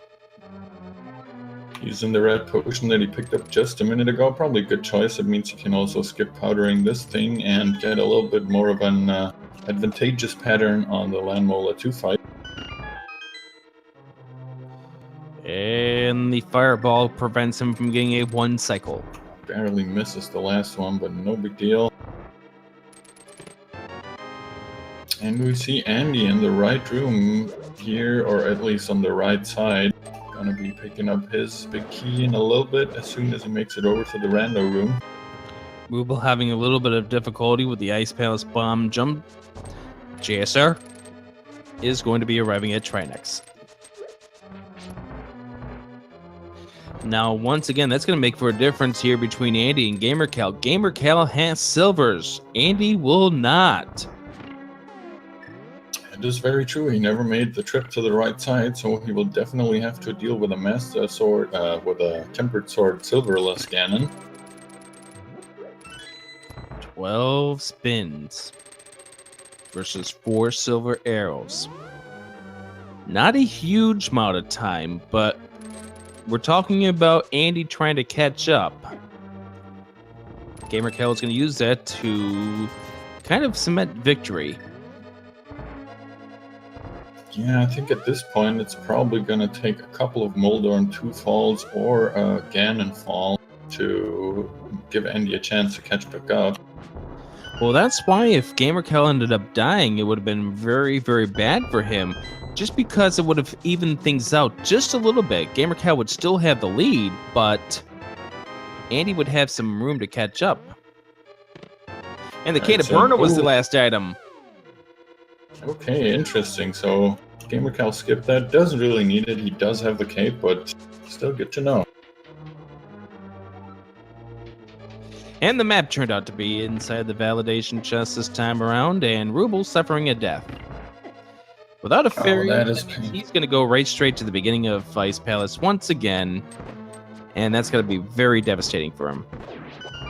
Yeah, I was just going to say JSR is making his way into Ganon's tower while Ruble is just finishing up his last crystal, but that death, that definitely cost him. Gamercal currently at the Agahnim fight, rather. Those dumb blue balls. Yep, they're just not getting rid of them today. They just won't go away. And Agahnim is down. Gamercal going on to fight Ganon coming up. So Gamercal will be our first player out of these 4 dropping down the Ganon hole and starting his fight there. So far, also the only one with silvers. Of course, we know the silvers are in Ganon's tower, so it's going to be a while before the other guys get a chance to pick them up. And neither of them look like they're going to be picking them up either. Oh yeah, that's true. JSR is already on the left side, so he will probably not be picking up the silvers either. Unless he does the Dark Magician route. And he's not. Nope, no silvers, so JSR. So Gamercal, the only one with silvers in hand. It's a very nice position for Ganon here. Decides to employ some cape strats. Can't really blame him at all. That's you want to get through those 2 phases as quickly as possible. Yeah, this second phase you want to get him through as soon as possible. Gets the fire bat to spawn in this 3rd phase, but I don't think there's much of a problem here for Gamercal.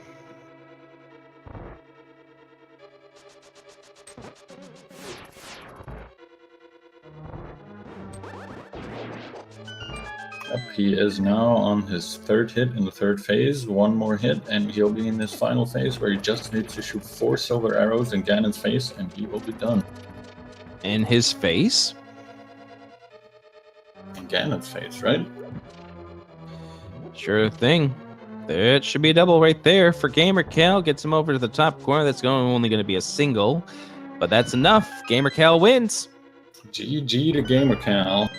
JSR is about to get the big key, and we'll be moving on to the second half of the tower coming up in just a moment. Andy's going to be going up against the Lamoldas real soon, or not the Lamoldas, but the Moldorm. But the winner on the top would be gamercal over Andy. Congratulations to him. We should be getting him in here soon for a post-game interview. Gonna give him a couple minutes to wind down a little bit from the seed and playing. Maybe take a bio break, whatever he needs, and then he'll be joining us. And as I say that, here he is. GG to you, gamercal. I hope you don't mind me just letting myself in here. Hey, guys. No, absolutely no problem. We're just saying... Yeah, we were just saying you might need a minute to wind down a little bit. So how about this seed here, wanting you to go into pod without the hammer in hand, where it decided to be in the dark maze? That was terrifying. It was the last place I could go, and I knew it, but it was, there had to be something there. Didn't expect it would be the hammer. That was, Now, the other thing we want to ask you is, and we're going to ask this to all 4 runners, why did you put off Agahnim so long? Because even though I suspected it was going to be the way forward, I had so many other places to check first, and I wanted to try and get something that wasn't just Fighter Sword. And it worked in the end, because Master Sword was something I could pick up. Well, that's correct. It definitely helped you in the ascent up the tower. How about that Ganon's tower down to 1.5 hearts and the game pop for the half a heart, forcing you into your red potion? Yeah, I was being a little bit too aggressive there, I will admit. That's, tension kind of running high at that. This is a very high stakes match because of losing the first one.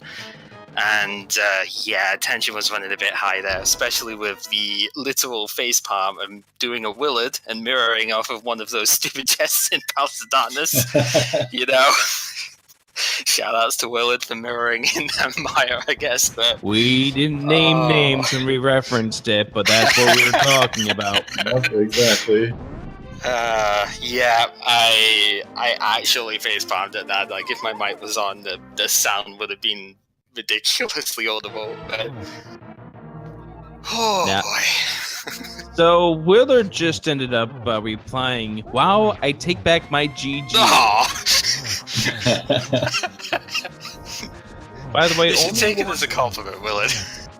By the way, only one of these runners has Butter Sword. Only one of these runners had the silver arrows. Okay. You obviously know where the silver arrows turned out to be. That was a pretty good neutral gain. Like, even with the speed that I can do right side at, I feel like it's worth doing anyway. And even though it didn't turn out to give me the big key, it gave me a good second, best thing here. Getting the silvers definitely sped things up in, outside of that, so it at least made itself up.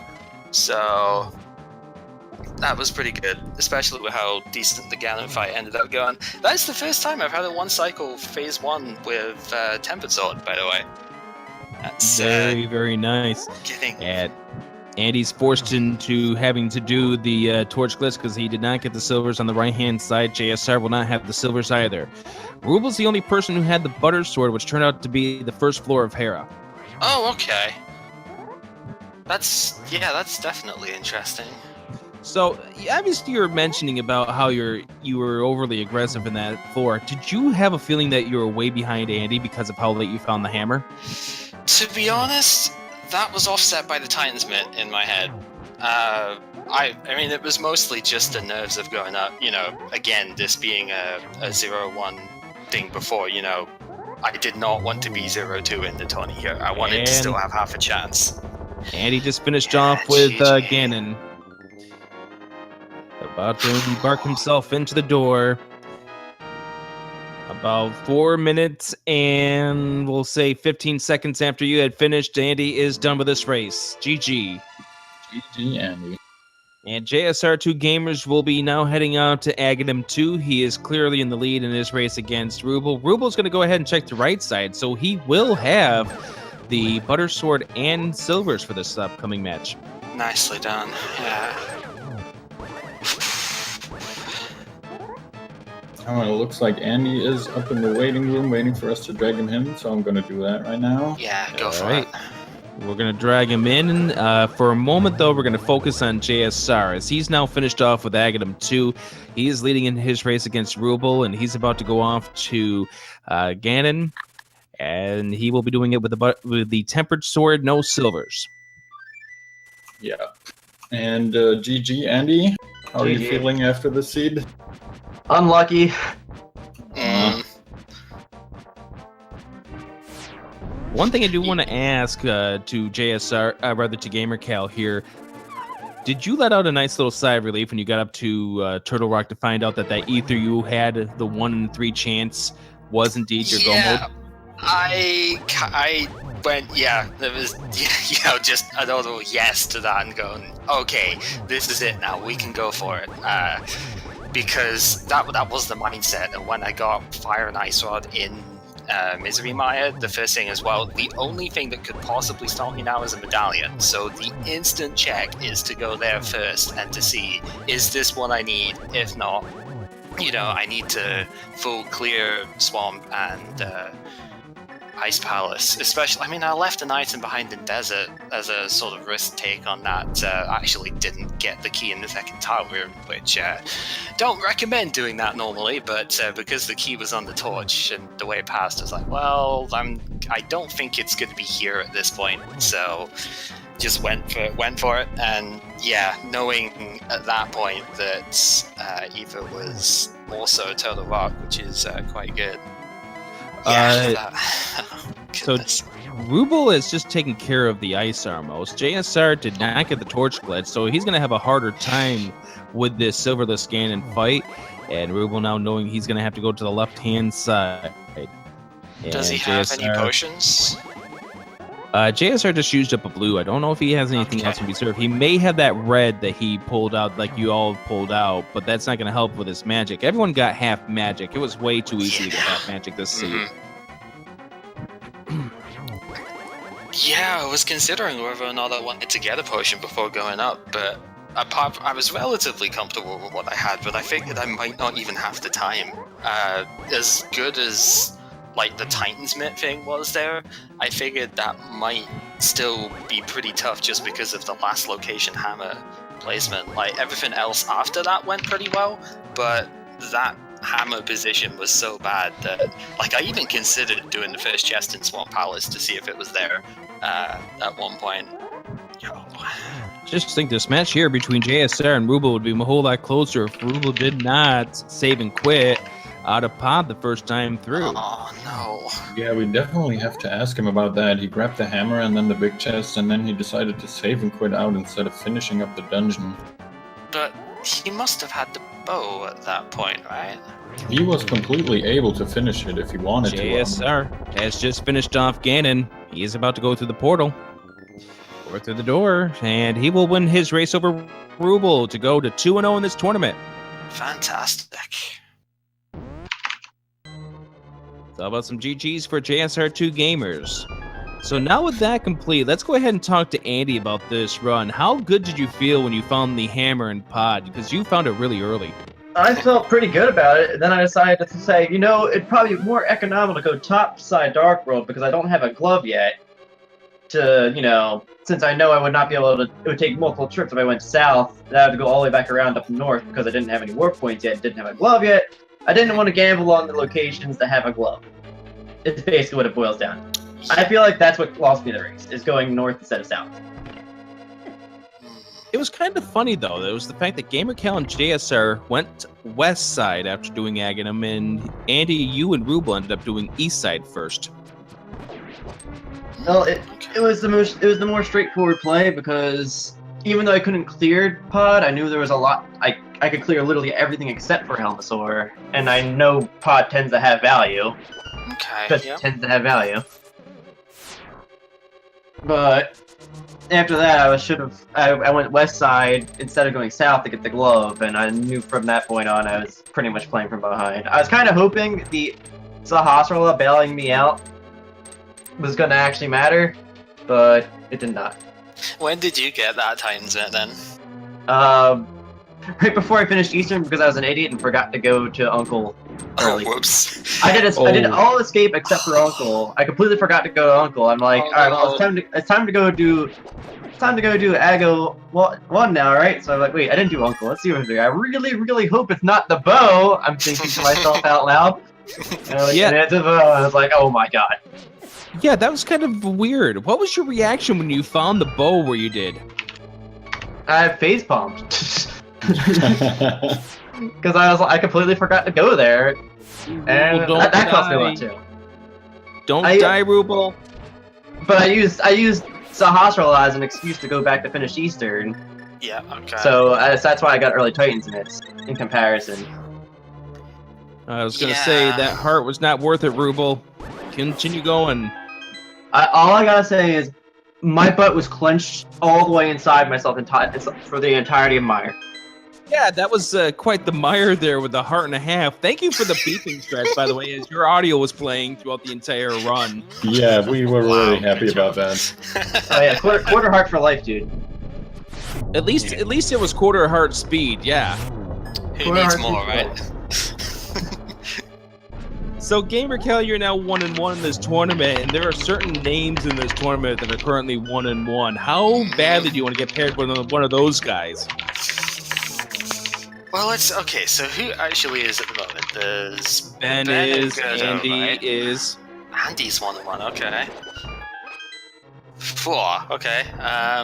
Yeah, I haven't been able to keep up too much with the Tony results with the, life circumstances at the moment, but, yeah, there's I would rather not play somebody that strong 3 times in a row if that would be possible, but, everybody is really strong in the tourney, right? So, it doesn't really matter who you get in the end. You just gotta go for it. And Andy, you're 0-2, but if you can string together 4 straight wins, you'll be into the group stage. And if not, you get that race-off coming up. What's your thoughts heading into week 3? Maybe next time I won't be so unlucky. Sorry. It happens, Yeah, I think I suffered from that in my first match against AAA. Slightly different circumstances in the sense that he died twice right near the start, so we ended up taking really big gambles to try and catch up, and it worked, a lot. So, yeah, I think we both kind of suffered a little bit from that. I was feeling it when that hammer came out, though, because I didn't want to go into another, just because of how many seeds I played. I didn't want to go into another crystal dungeon without being able to clear it at the time, especially one that takes ages to walk to. So I did go round, because I figured you've got flippers, you've got hookshot, that's just what the seeder want you to do. Find hammers somewhere over the other side, that's usually how it goes. And yeah, a little bit frustrating at that, but that was an excuse to get Titansmith straight afterwards. So from there, ring around the rosy, pack upon a posy, scored around the validation chest and doesn't even open it. Thank you, Ruble. All I gotta say, on the bright side, I lost to just unfortunate luck in comparison to my last race where I hugged a lot of crabs and died a million crabs. Yeah. I didn't get killed by the big meaty claws this time. Yeah. By the way, welcome in JSR2Gamers, and here congratulations on your win over Ruble. Thank you. Just Sorry, out of curiosity, I'm not meaning to steal the spotlight here. Oh, no, it's okay. What were your guys' times in the other race? Just out of curiosity. I had a 1:34.36. I had a 1:38, 1:38.52. What was your guys' go item, just out of curiosity? Fire on my side. Yeah, fire rod, yeah, it would have to be. Because I went straight up to the rock after getting that and found that Eva was the medallion, so... Hey, I did the same thing. I went... I did desert first, because I didn't do desert yet. Oh, of course, yeah, that as well, but... my last crystal was Icebound. JSR, the thing that really slowed you down was not going into pod as soon as you could. It was just more along the lines of, by the time you got to pod, you kind of got yourself into third as far as these forerunners were concerned. Yeah, I had a really good start and got some good luck. Choosing to do Maya early kind of allowed me to get both rods, so I knew that I didn't have to worry about looking for those. But not having the hammer, I decided to check my good friend the Catfish, because he tends to troll me, and of course he didn't have it. And so I did the world tour all the way to Pod, and probably that was the big difference. But when I got that hammer, though, because it was the last chest in Pod, man, I was sitting here thinking to myself, the only other play I had was Hera. I had no idea what my next move was going to be, and when I saw that hammer pop up, man, I almost forgot the mirror. I was fist pumping and. Yeah. I'm glad that you did get to the spike room before you've got that hammer, because I was worried that you were going to miss out on that and have to do Master Sword strats up Ganon's Tower. Mm-hmm. Which, I mean, I'm okay with doing. It's not the best situation, but finding bacon was pretty nice. And, I mean, I'm very used to Tempered Sword Ganon, so that's not an issue at all. Although I missed Torch Glitch, and I don't know how that happened. So that was a fun fight. That's a tough thing for Silverless Ganon. Yeah, I mean, I went into it with the blue goo thinking, oh, this is going to be a cinch. And then I missed Torch Glitch, and I'm like, oh, great. Ruble is done. Excellent. Yeah, Silvers were on right side, by the way. That I picked up because Smokey on that in that area go right side up on those first two chests. That's my rule at the moment. I don't even really consider it a gamble anymore because of the speed I can do it at. So yeah, I found the Silvers. Probably at least sort of made itself up with the couple of bits in GT you'd use it on, and then Ganon himself it made up the time that I spent going that side. So the final times here. Let's see what we have.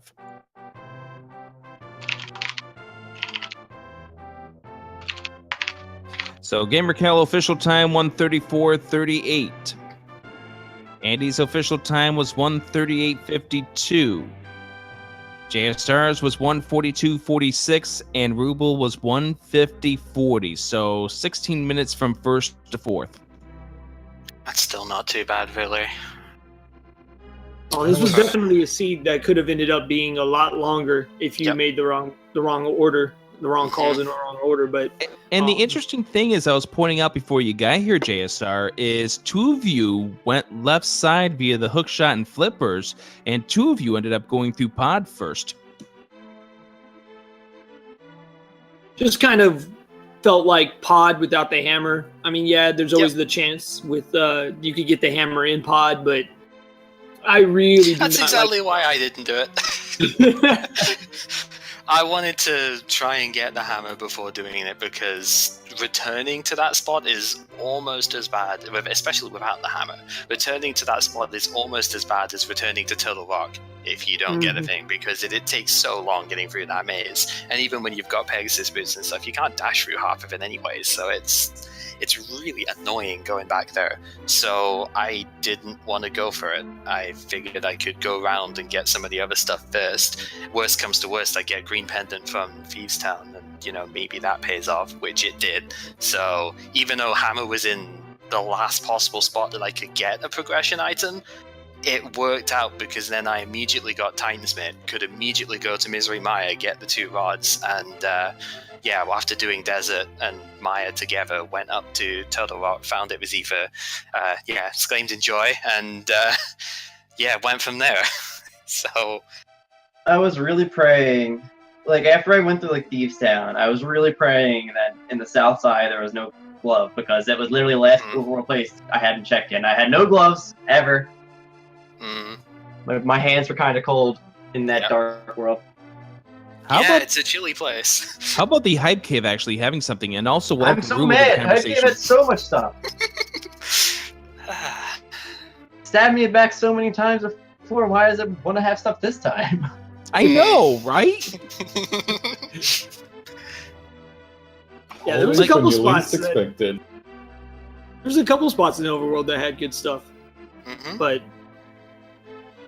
typical of this logic, you're finding go mode items and dungeons at late. It's usually there's that one item though that's in the overworld somewhere hidden, and I didn't really think there was that one item, this seed. Nah. Misery Mire was the gold mine, really. Yeah. Yeah, I'm glad both I rods didn't being do- there. Yeah, I was in awe when I got the fire rod off of Vitreous there, Yeah, because that's I pretty really sick, did too. not expect that. I didn't do the vanilla big key chest because I think that's going to take absolutely forever, and I already had the big key, which is usually my I don't really want to do this right now. So then I'd have gone back in if I didn't get the item off of Vidi. Did you but, get the item right next to the big key chest?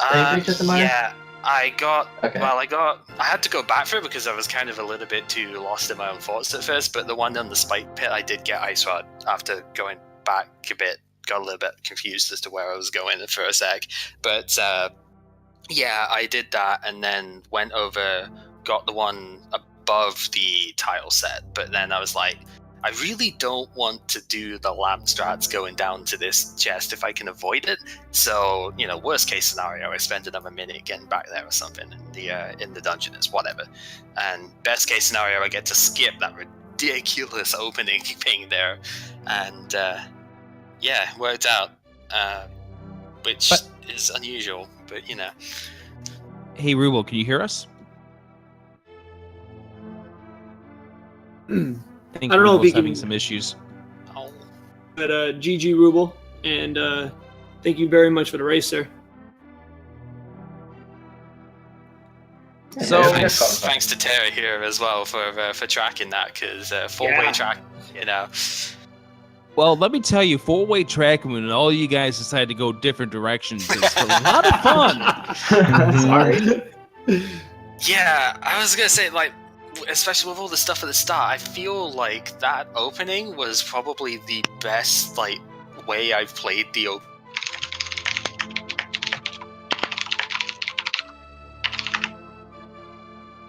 do the water walk to get up to Hobo by dashing instead of by swimming. It's just like you don't get to do that very often, and you can still do it with flippers, you just can't go in shallow water or it resets it. So taking advantage of that, dashing up to go into there instead. But it's just like, I think that is probably the best I've actually played in the opening for a long time, and hopefully I can keep up with that. Okay, I think we now have Ruble with us. Hello. Hello. How Love about the that? chorus of the hellos here. All right, so Ah. Ruble, tell me- we had everyone else such a chance to talk. GG, by the way, Ruble. Thank you very much for the race, sir. Good game. So I died at Cold Stare. That was fun. And I didn't clear pod the first time through because I was so excited I got the hammer. Oh, And I just so left. that explains what ended up happening. We're going to ask you about that. And I skipped Spiral Cave, and that was on my mind up until the last chest in pod. So yeah, it wasn't a very good seed in terms of my play. Well, I mean, Just things you can go ahead and change around when you get ready for your week 3 match. Yeah, I thought I was doing pretty well after pod and before Cold Stare the first time. But it was still pretty close for you guys. I mean, JSR definitely had a lead on you, but it was still pretty close. He managed to make his last crystal Turtle Rock, so he just finished up Turtle Rock when you were going into the Cold Stare fight, and obviously had a much shorter way over to Ganon's tower. But it wasn't an insurmountable lead from him. But then you had that unfortunate death to Cold Stare, and that really set you back big time. that was like frame perfect death. I released my spin attack, I think, 1 frame too early, and then I got bodied, and then the other one just, one of the other eyes went right on top of me after that. And then I paused and tried to get a potion, but all I had was a beat orb, so... Oh, that sucks. That exact same thing happened to me, except for I had a little bit more health. But yeah, the exact same thing happened to me, man. I released my spin attack too early and almost died to cold stare as well. Well, Yeah, you, Ruble, you were the only one of our 4 runners who managed to grab the butter sword, so that might have caught you up a little bit on time if you managed to not die on cold stare. That was in Hera, right? yeah, Mhm. Hera was the only sword that the other 3 did not get. That was in Okay. Hera. Yep, right at the first floor. I was actually scared about dying in Ice Palace. I actually grabbed a fairy. I was pretty darn terrified because I knew I already had played like the clutchest mire ever. Yeah, the heart and a half. I did like 3/4 of it at a half heart. It was butt clench city. It definitely was. All 4 of you had butt clench moments. I wasn't even scared of like going into cold stare. I can't remember the last time I I've mean, died. me neither. But it's like you literally just played Out of Your Mind for Mire, all of Mire, literally all of it. Like I was at a half heart from like entry to exit.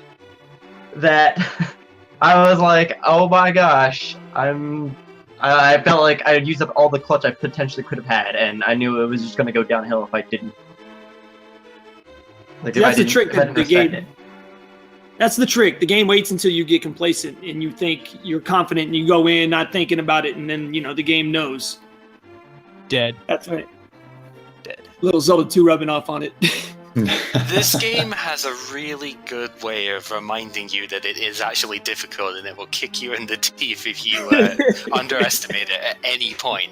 So definitely, it's definitely one of those moments where if you've already gone through a stressful situation with this, you just do not want to deal with that again. Well, a lot of fun for all 4 of you guys. Definitely a thought that you guys want to check back just to see the different amount of routes here. Like I said, 2 of you decided to go west side, 2 of you decided to go east side, and it was just fun watching these routes converge. GG to all 4 of you. Thank you. Absolutely. Thank you. Thank you you very guys. much for the race. And we'll see you tomorrow night where you guys get paired for week 3. Looking you guys. forward to it. All right, Herf, you got anything you want to add? No, not really. You asked everything I've wanted to ask. I think we've got pretty much everything cleared up, as you just said. People will be getting paired up for their next round very soon, so be excited for that. We'll see where the rest of the tournament takes us. So, speaking of the rest of the tournament, as you notice, there's a lack of races on tonight's schedule. Well, that's because we are reaching the very finale, or the final portion of this week 2 schedule. There are some secondary matches that are going on. You can check the schedule to see where they're going to be. They're going to be on the Randomizer Mania family of channels. We do have 4 races scheduled for tomorrow, though. Do you have them for us, Herfy? I do. We have the first match at 1 p.m. Eastern Time tomorrow between Al Magus and Zelga Dissen on Speed Gaming 3. We have the next match at 2 p.m. between Wild Anaconda 69 and Dragon Z0. And then we have a match at 4:30 p.m., which will be Gesellschaft versus our very own Buller J. Bradley. And last but definitely not least, come on. Last but definitely not least is the 5 p.m. match between Spooty Biscuit and Patty. And once Every single one of those is going to be fantastic. Absolutely. And once we get done with the Spooty Biscuit Patty race, we will have the week 3 pairings, which will start being scheduled on Monday. So let's get on out of here. Time for us to either get some sleep or grab some dinner. So, Herfy Durfy, send us out of here. I'm Adirondack Rick, thanking you for joining us. Yep, and I'm Herfy Durfy once again. Thanks to all 4 racers for the great race. Thanks to our restreamer Fiesel, as always. Thanks to everyone behind the scenes. Thanks again to Ter for keeping track of 4 people at once, all who decided to go a different route, so it could be a little bit more complicated for both us and Ter. And please throw everyone a follow. They all deserve it. And from all of us, have a good night. Good night. Take care, everyone.